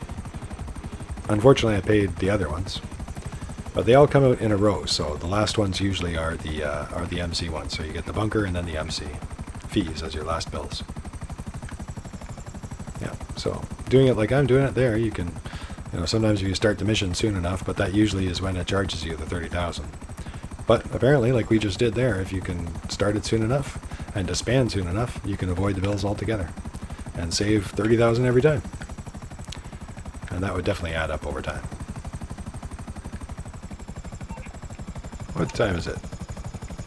Almost just after midnight. 12:36.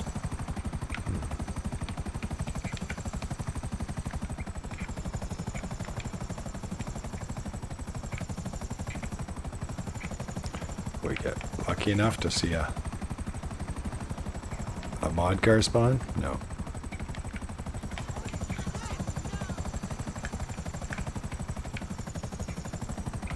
That's one of the spots where the mod spawned, but I'm not going to wait around for it. So, from there, let's see, maybe we should go check in on our Nightclub and see how things are going there.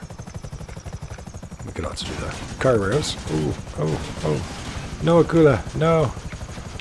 Down, Akula, down. She's stuck straight up. And I'm pretty sure I'm going to kill it by doing this. Oh, that shot me right out of there. Ouch. Ouch. That was weird. I don't think I've got it stuck quite like that before. I could have maybe jumped out, but I'm pretty sure those blades would have taken me out anyway, so. And then it would have fallen on me anyway. Any my money there? Where's my money? Nope, money's gone.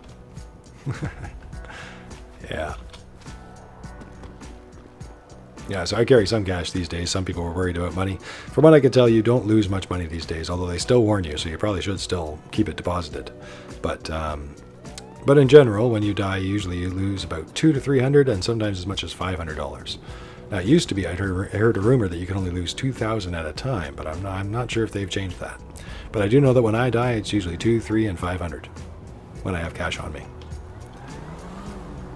But it's kind of nice to be a valuable NPC running around in the Los Santos, world, that I'm worth a little bit more than these guys.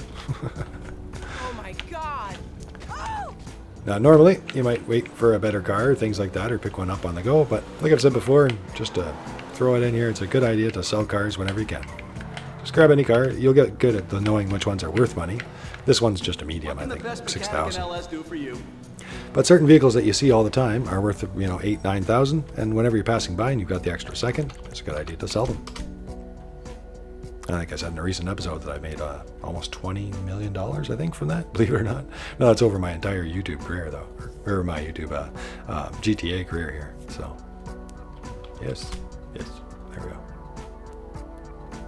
But it all adds up, and, people say, some people think it's not worth it, and I kind of agree, but at the same time, sometimes you're just passing by it anyway. Sometimes you're waiting for a friend, sometimes you're doing this, doing that, just grab a car and sell it. And you can do that once every 49 minutes in game. So we're going to call in our vehicle here, and then we're going to go check in on the Nightclub. Yeah, will I wear body armor? Yeah, let's wear body armor. Why not?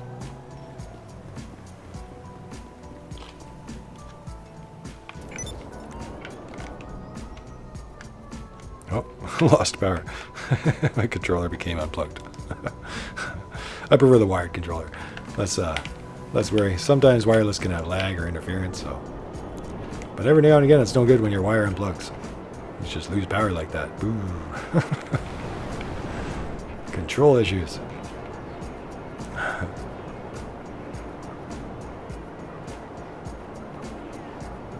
All right, and to the club. So like I said before, guys, it's not necessarily a good idea to let everything build up like I've done in some of these laid-back grinding episodes. Ideally, you're usually going around selling one thing while another thing is getting ready. And that way you've got a less risk of raids and things like that too. But sometimes I back up everything just by accident, or I'm spending time with friends or customizing cars, and you come back and everything's ready to go. And you got to get through it all. But when you're doing that, your other businesses aren't necessarily working as hard as they would be if you kept everything going in like a full circle. While that's being sold, those things are building up, and then you go sell that, and that's being built up, and so forth and so forth. I'll grab some cash from there, 29,000. We're going to go down to business level 1, basement level 1.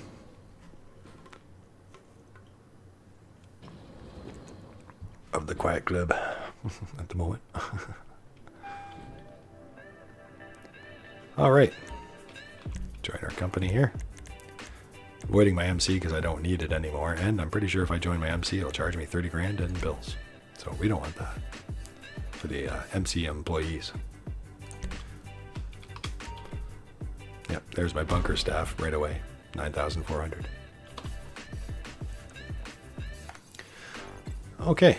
So how I keep my popularity bar full and I don't have to worry about popularity missions, promotion missions, is I just simply change DJs. So we go to resident DJ and we're going to change it back to Solomon. That's that. Now let me and then you got to pop out if you want to see the difference. You don't have to see the difference. I'm just showing you guys that now he's more or less filled back up. So I like to keep it full every time it drops down to, say, half a block, which is probably actually over here. It's a weird looking bar in here in the screen, but it's usually right around here or any further. I just change DJs as often as I can. And you actually still profit. So you guys see me just take out 29,000 in cash, and I just put 10,000 back into the DJ. And that's generally the way it kind of goes, off and on, depending on how often you drop by. Another good idea is to set this as your spawn point, or just drop by every time you're going by and just change your DJ. And then you'll never have to do those promotion missions. And in my opinion, it keeps down those pop-up missions, which some people think are fake raids, like raids in disguise, which is when the DJ calls you, or what's his name, English Dave calls you, telling you about a DJ problem, typically of some sort, or a celebrity problem, and you have to go around doing a mission for the club. If you could say no to that mission, then you lose popularity. So by keeping your popularity bar high, you help to hopefully avoid having to do those missions that don't really profit you any money. Let's see, what have we got in here? So no specialty sales today. This is where I'd recommend doing all your sells. So you can just grab anything and sell it. And I don't recommend that because then you're going to pay Tony's cut. So Tony takes 10% of everything. If you do these special orders, it doesn't show you the amounts when you get paid, but you're actually getting a bonus that offsets Tony's cut with these special orders too. And another way to save money that we've covered before is to sell over $1 million for every 100,000. So Tony's cut will only work up to $1 million. So he'll take all the way up to $100,000, 10% on $1 million. After that, he won't take any more cut. So if you sell for 100,000 or 1.1 million, you save 10,000. 1.2 million, you save 20,000. 1.3 million, you save 30,000. 1.4, and so forth and so forth.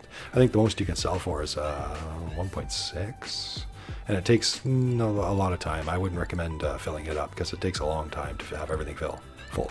I just kind of run whatever good missions are here, usually ones that are around 100,000 for me personally, because I've got all the other businesses. I usually just run whatever ones are around 100,000 or more, and just keep going along and don't worry about it unless I run out of space.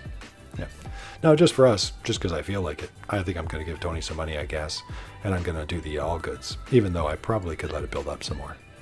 But there's no good special order for us to run, so we'll do that. What's my home screen say? So currently I've made 18 million, rounding it, 18 million in warehouse earnings and 6.7 million in nightclub earnings. Yeah, pretty impressive, really. Yeah, and the nightclub isn't ready all the time, but it is nice because it doesn't really take any work. It just kind of, you just set your technicians and later on it's ready to go. So let's sell it, see if we can make another million, although he's going to take some money. Tony. Away we go. We should be getting the big truck for this one, the MTL Pounder. There it is. Okay, so you want to sell this, right? Because boy, do I want it out of our basement. The buyer's people are going to guide you to the drop in a helicopter. Get out to their location and signal them with a flare, then follow the chopper to the drop. I think I've had this before, but my immediate instinct is to say, what? What? What? Organized a helicopter to guide you to the goods drop off. Get to the rendezvous point and follow the helicopter until the pilot drops a flare and signals the drop off location. That is strange. That is some strange missions. Who would want to set it up like that, right?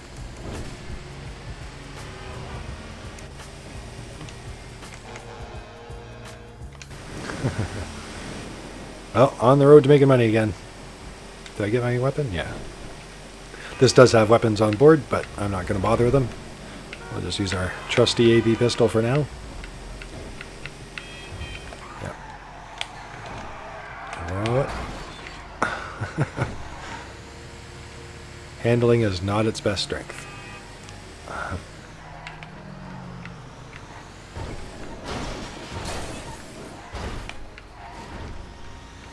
And I don't recommend putting that gun on top. I think it's a grenade launcher. Yeah.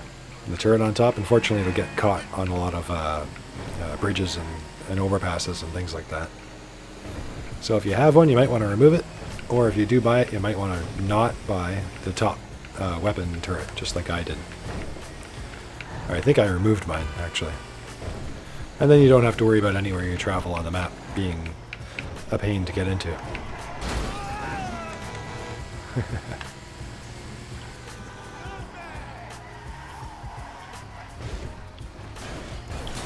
Alright. Now these trucks, all the warehouse sell missions, all the sell vehicles, the Rumpo custom, the Mule custom, and this, the MTL Pounder custom, normally if you take them on a free roam, they will explode after only one explosion, just like our Karuna. Remember, you'll need to use this signal flare when you're there. Okay. But when you're on a sell mission, these vehicles are tougher. Thankfully.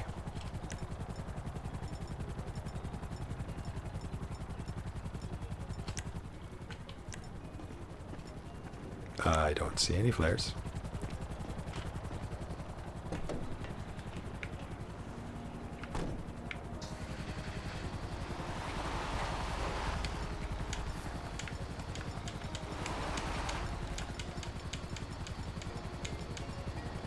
Is it just a flare gun? I guess that's it. Usually they give you flares on some of these missions.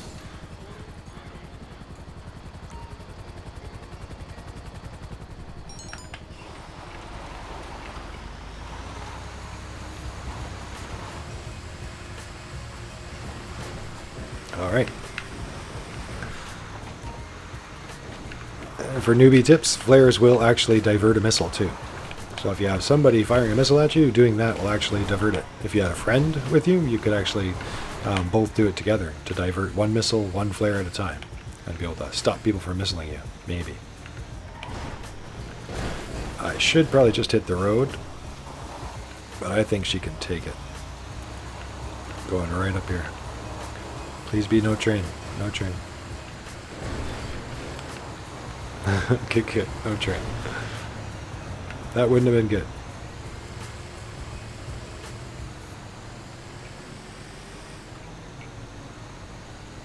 There's the helicopter.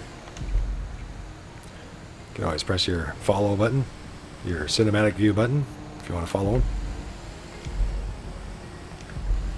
Which apparently only works so well. So now I'm just kind of driving down the highway and I'm keeping an eye on my map in the bottom left, seeing that green helicopter there. I'm trying to see where he's going and staying with him.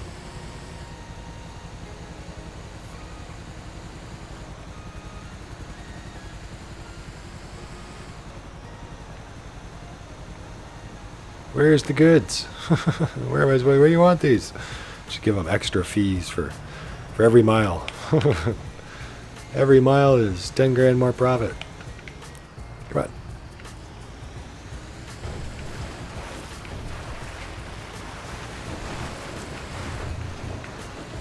Now I think the idea would be you just take this road over here. But if you're careful, you can take the right off-road path here. That should work out okay. Foggy weather.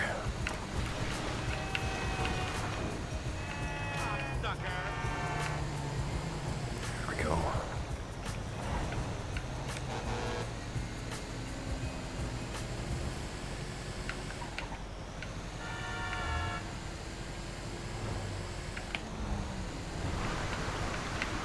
Bit of a journey.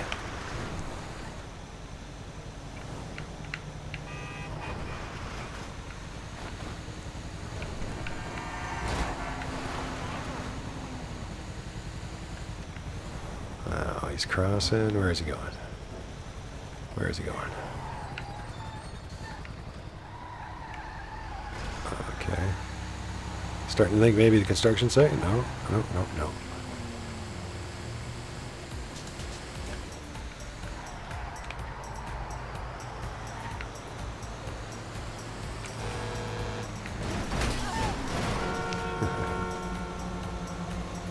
Yeah, I'm not sure how many hits this truck can take, but a lot when it's on a cell mission. I think it's at least 9, but I think it's actually quite a bit more for the big truck. Yeah. Pretty sure it's like 6 or 9 for just the van alone. So, and the Mule Custom being more, and then this one being more. The MTL Pounder. Oh, truck accident. So there's our helicopter. We're still close enough not to worry about it.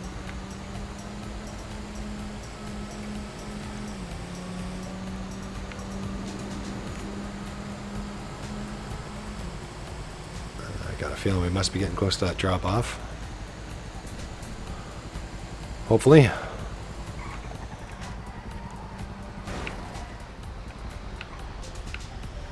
Where is he going? I was going to go off-road in there to that little side road, but I think we'll go the wrong way up the highway for a moment, just to be sure. Yeah, that's where he's going. Oh, I thought I could get off right here. But I can't.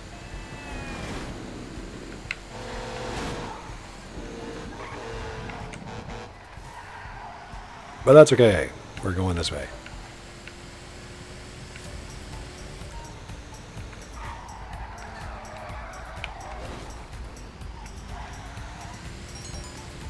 Okay, there's the drop. The drop. My job is done. Park up and my boss will send over the payment. Sounds good to me. All right, delivery. Goods sold. All goods successfully sold to the buyer. Money. I like the money. Because we're going to be spending it. I'm going to need to be doing more grinding. Casinos don't sound cheap. Oh, we hung up on him. Oh, well, he deserves that, taking 100,000. Take that, Tony. We seen it, hung up on him. That's the way. That is surely the way. CO vehicles, Havoc. And the sale is made. You get the cash. I get not to worry about being caught with that stuff in the club and sent to the can. It's a win for both of us. And 100 grand for doing nothing but sitting in the club drinking my drinks. The partners we seem to get, I don't know. They got the knowledge and know-how, but still it's like, LJT, useless. Lester, useless. Tony, useless. Need some good partners.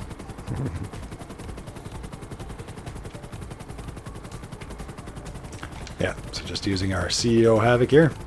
And like I said, I was thinking about the, what happened there? Yeah. Thinking about the other CEO vehicles in here. So there's the Buzzard, the slowest of the available aircraft that we can get in the CEO menu. And then next to that, you would have, we'll go from the bottom, Havoc, which you have to buy the Havoc first, which we have, right there.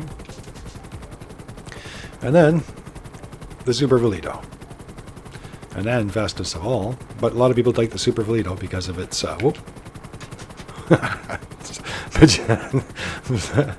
I knew what I was doing. I wonder how many of you were once seeing that coming before I did. Oh man, lucky today. That's good.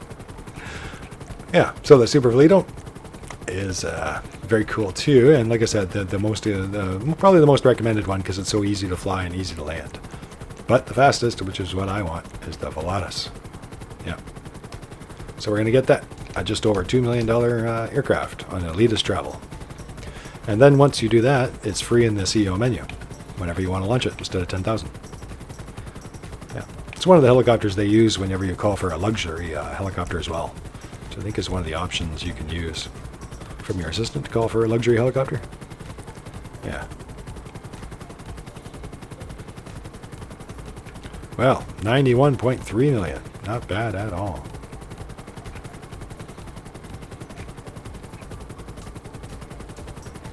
All right. Now, of course, we could always do some other missions too. The Terabytes, the Headhunters. Terabyte missions, I should say. And Headhunter and things like that. Where is my... There it is.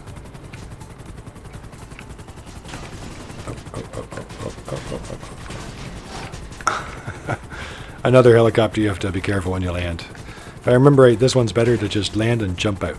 You know, like don't even give it a second, because your instinct is to try to straighten it, and that makes it worse. If you just jump out, it seems to stabilize all on its own. I can't promise you that every now and again jumping out won't kill you, but but it seems to work better for me when I just jump out, as opposed to trying to fix it like I did the first time.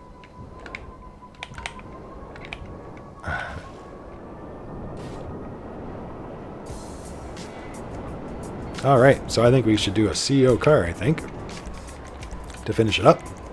While everything else will be getting ready now, and we'll have to resupply everything soon. I don't run the MC documents and forgery for any of you new players out there.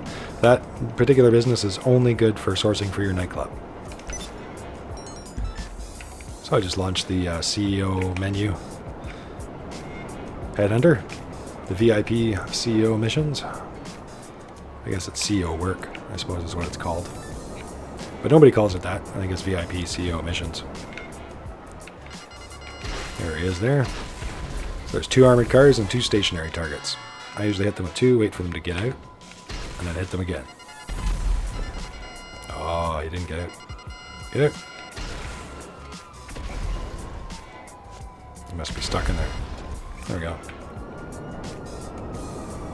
Yeah, quite often you'll hit the car and hit them with 2 missiles, even with the Buzzard, and they'll jump out. And then you can hit them, and if you time it right, you can hit them with a missile just as they're getting out of the vehicle, and then you won't have to chase them down or anything. Yeah. Always launch Headhunter in the city if you want it to be fast. If you launch Headhunter in the city, all your targets will always be in the city instead of having to go all over the map for them. Right in the way of that pillar. So 1, 2. I'll jump out.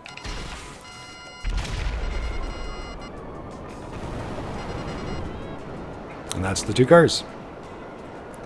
They show up in various places on the map. Now there's 2 stationary targets, and they can be on various places around the city as well. I've got a whole Headhunter guide for any of you guys who want to find out about it. You can watch the Headhunter guide if you haven't already. That guy's right underneath the balcony. All these targets I've killed so many times I know where they are. And Secure Serve doesn't like to change up their VIP protection playbook. I guess the new recruits just find out the same old information and never get told that their spot has been compromised. Yep. They're not happy. And a quick, easy $20,000 in just a couple minutes.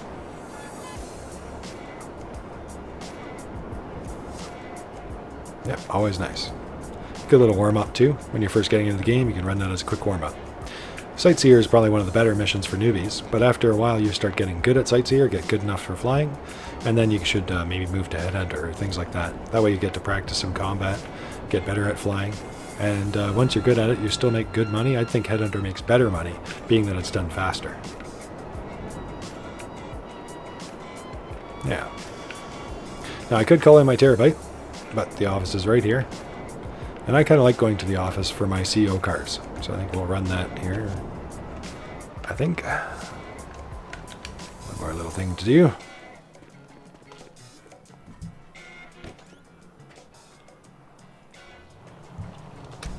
In the office. Now the main reason I run the CO car missions from the office is that I can just leave here from in the cargo bob much easier. Hello. See you in a second, Penny. Gotta launch something here.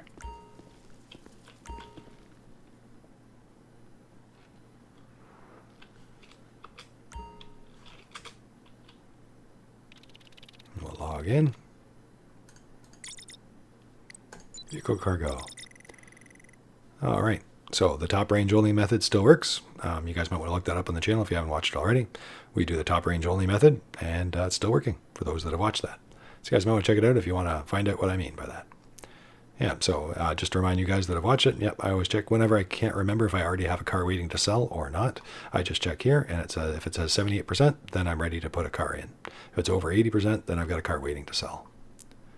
So I'm going to source that, and we should be getting an 811. Flamestar 811. Fister 811.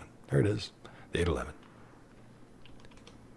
So, yeah, not just top range only, but it gets you whatever car you want. You're looking good. Really. It does take a little bit of time to set up your warehouse to work for this, though. You can watch the video to find out about that. Oh, hi. But I think it's worth it in the end. For you? Very worth it. As soon as you've decided, I'll get the Pegasus rep to prepare the vehicle. Thanks, Sure. Benny. It's on the way to the helipad. All right, the cargo bob. Now I use the cargo bob for all of my sourcing and for all of my selling. Now there are a couple sourcing missions that you can't use it on, but that's very rare. Today we're robbing an arms dealer. Only problem, this car won't start without its immobilizer. All right, we know this mission. Oh, and it's right here already. Perfect. Let's see, well, where will I park it? I'll park it on the far side.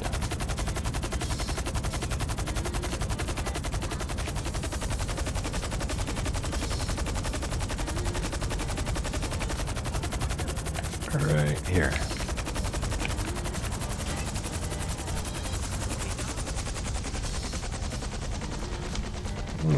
Well, I was going to call in my oppressor.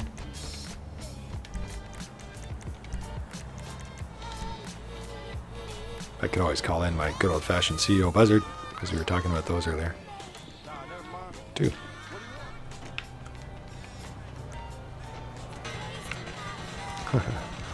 It can spawn it in some funny places, as you just seen. But the CO menu is still nice because it spawns it right there. You don't have to go around the corner, the aircraft spawn spot, or the helipads, or anything like that. Alright, so there's a bunch of guards down there, and one of them has the right key to the car that we're going to steal. So we're going to kill them all. None of that stealth stuff applies to us. We don't need stealth. Who needs stealth? Now, obviously, you could have better vehicles. The Oppressor, the Kula, all kinds of stuff.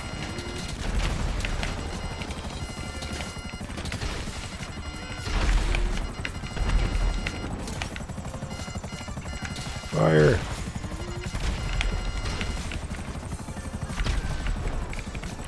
One guy's left. At least one. Where is he? He's hiding. There he is.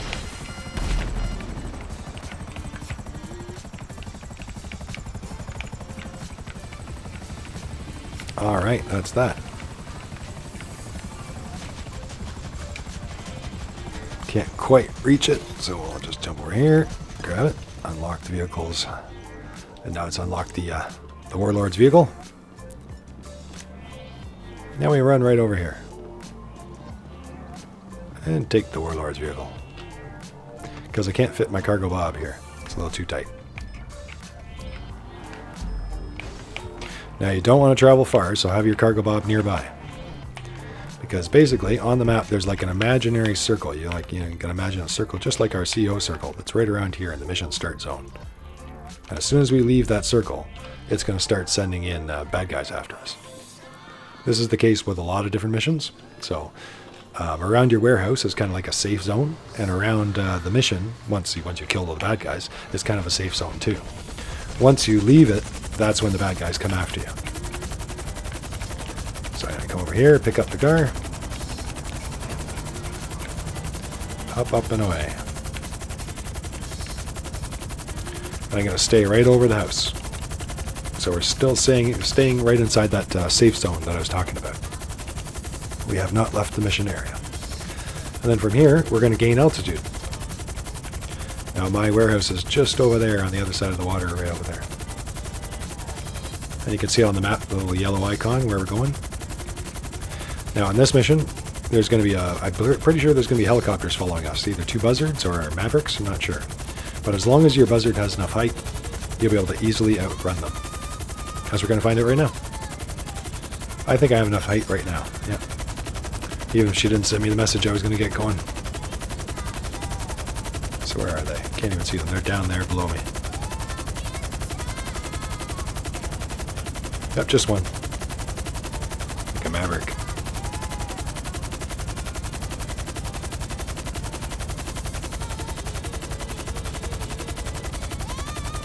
But as long as you're full forward on the cargo bob, you'll be able to make it in time. So I am dropping altitude, and that's why I tell you guys to make sure you get as much altitude as you can before you get going on the mission, before the bad guy spawns.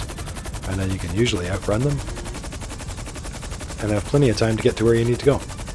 Still having lots of altitude to get there. And then in it goes. Usually with the cargo bob and things like that, I usually get it in with no damage. So usually it's damage free. Occasionally there can be mild damage, things like that. And if things go wrong, you can always put down the car and take it the old-fashioned way. And drive it back.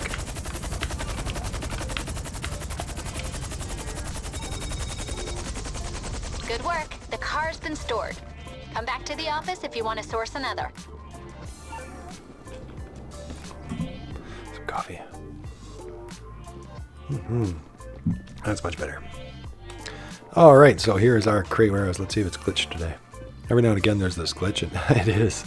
It is. I'm lucky today. Yay, I should buy a lottery ticket. I was just thinking it probably won't be there, but this happens every now and again. This is definitely not good for that car. Not good. I don't know why it does that, but every now and again they seem to fall from where they're supposed to be. Gonna have to have a word with that mechanic. See what he's up to late at night here. But that doesn't look safe. Alright, so usually when I pop in these into these places, the car warehouse, I usually in and out, kind of like the bunker. I usually use the same cargo bob I came in with. Sometimes I leave an extra card, like I said, and then I come in later and I check and I see I've got one and I come sell it. But most of the time, I bring it in and then sell it. In and out. Alright. So, because I have the collection one now, we were talking about collections before, And now all my collections are full. So there's the 811 Slick. And it's easy to track all the different car types just by looking at all the collection ones. These are all the cars.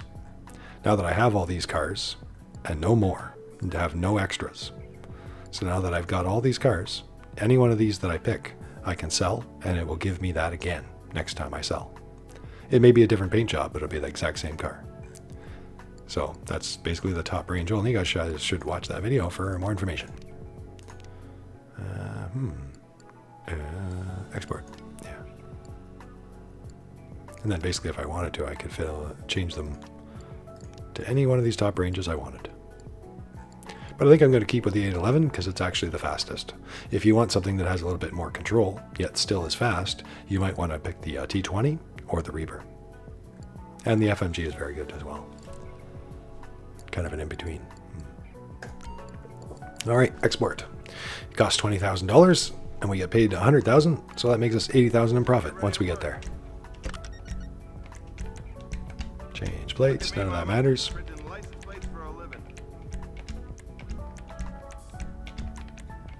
But I do like to throw on something. And again, we'll go metals this time, why not? And we'll turn off the neon lights. None.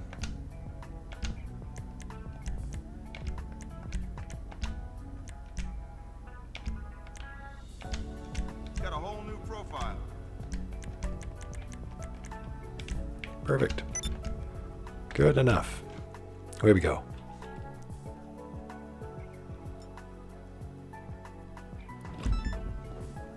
There she is. All right, jump over here to our cargo bob. Nothing on this one. The work wasn't cheap. Get the car to the buyer clean. This should be a payday, people. Man, had to cough there. Okay, so now we're gonna pick this up. There we go. And up, up and away. Now I do let her talk whenever she comes on. I do not hang up on her for this mission because, well, it wouldn't really matter this time, but she gives you an extra 5 seconds off the radar. So you actually don't show up on the radar until, or the countdown doesn't start to show up on the radar until you hang up on the phone with her. So basically I just let her talk and that gains you another however long she's talking for, 5 seconds, 10 seconds. And then the countdown begins. So you might already be in the air before anybody even sees you. Now we're all by ourselves, so we don't have to worry about that, thankfully. Now when you're alone, that means that AI attackers will spawn. So if I had a friend with me that wasn't in the company, or another player running around the map, there would be no AI attackers spawn to attack me. But because I'm all by myself, if I'm low enough to the ground, the AI attackers will spawn me and attack me. So another good reason why you want to use the cargo bob helicopter. Yep, see there they are on the map. Red cars down there. It'll take some random shots at you. Usually it doesn't hit you, or they'll do $100 damage or something if they do. You can avoid them spawning altogether by flying higher than I am right now, but that takes a little bit longer. I find it's easier just to go there quickly. And do your best to avoid them and stay a little bit, stay at a good height though. But you don't have to be too high.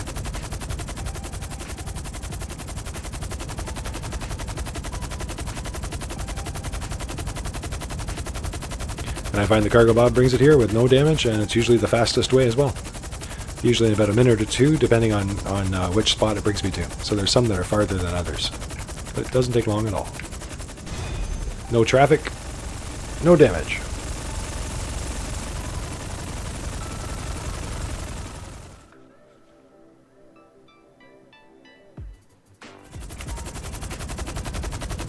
All right. Head back over. Well done out there. The money's in the bank. Thank you, Benny. We did it. All the money's in the bank. What do we got? We got 91,421,712. Not bad at all. I think we were around 86 or something and change when we started. Yeah.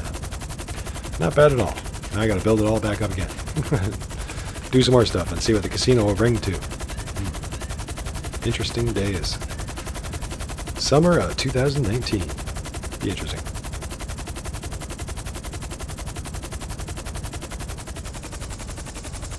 yeah, see if we can go live, and I can get a new tattoo live. It's about that time to give our guy a new tattoo.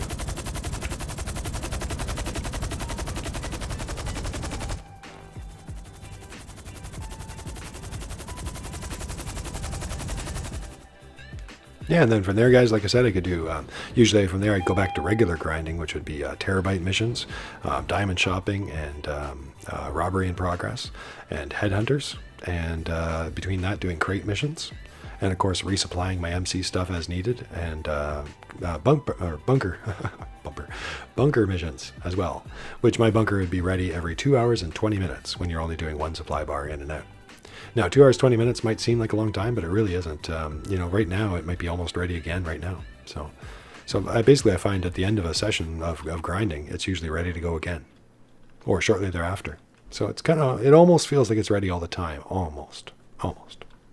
Yeah, and of course, run more CO cars in between that. You can run 3 of those per hour. So why not, right? Mm-hmm. Hey, Benny. Hi there. How can I help you? My snacks full. My snacks are Just full. let me know what you need. How do you choose between your children? I think I moved it. I'm here for you, boss. 100%. Yeah. No problem. I'll have your personal vehicle brought around. Thanks, Benny. See you later. We're going to dinner tonight. Oh, it's not a double money night, but still, it feels like it.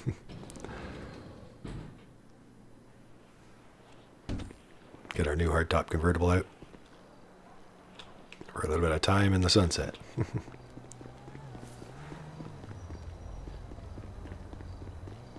There she is. Our Cognoscente Cabrio. Hardtop convertible.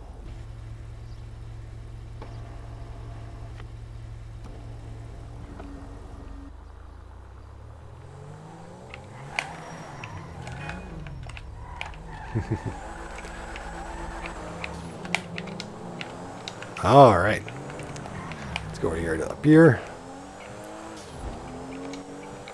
so you can enjoy that sunset. And like I said, I'll have to see if I can get some time to get that Itali GTB and the Volatus. The Volatus. Yeah. It's okay if you guys are confused, because sometimes you know it's the Volato and the Volatus, so you get them confused because there's the Super Volato as and the Volatus, which is not the same thing but very similar, meaning Latin name. Yeah, to fly or be flown basically is what Volatus and Volatus means. Yeah.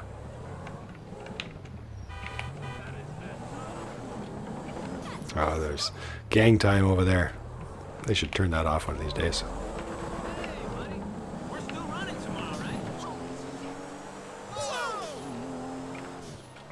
Here we go, outside of the gang circle. I'm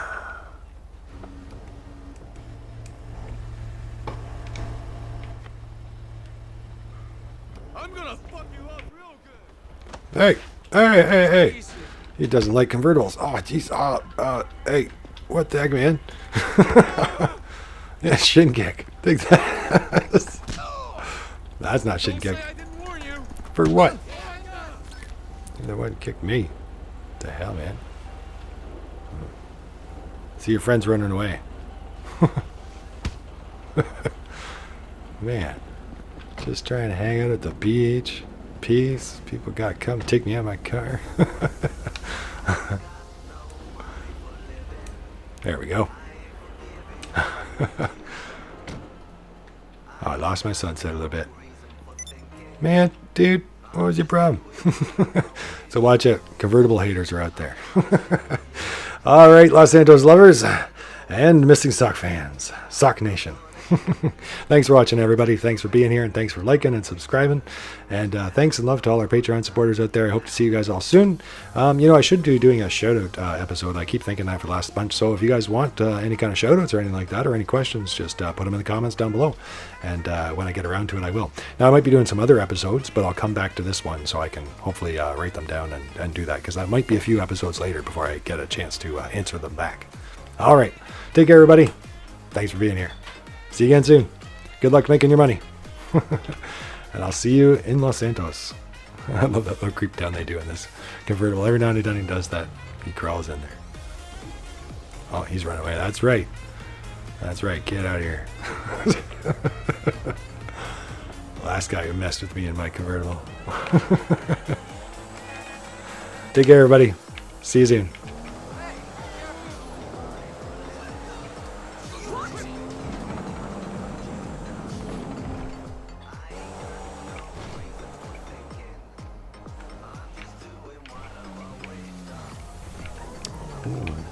Yeah, we'll hit the club. Well, you know, one thing too, guys, is that we're on the verge of the July 4th event. So happy July 4th, everybody out there. And happy Canada Day for July 1st. Don't know if there's anybody else for July's beginning of July, but those are the holidays. And if you have any fireworks left, like I do, I've got 7, you might want to fire them off. So let's do some for you. One that way. Because I'm certain that we're going to be getting more fireworks for July 4th. If there's any holiday that should be fireworks, it's that one, right? So there, fireworks for you, fireworks for you. Do you like fireworks? Oh, look, she stopped. She likes fireworks.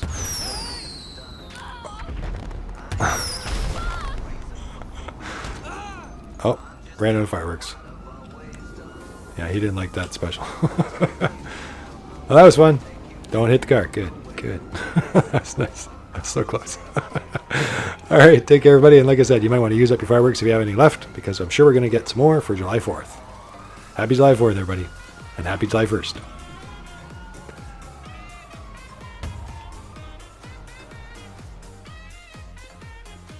Hey there, boss. Hey. Boss, in half.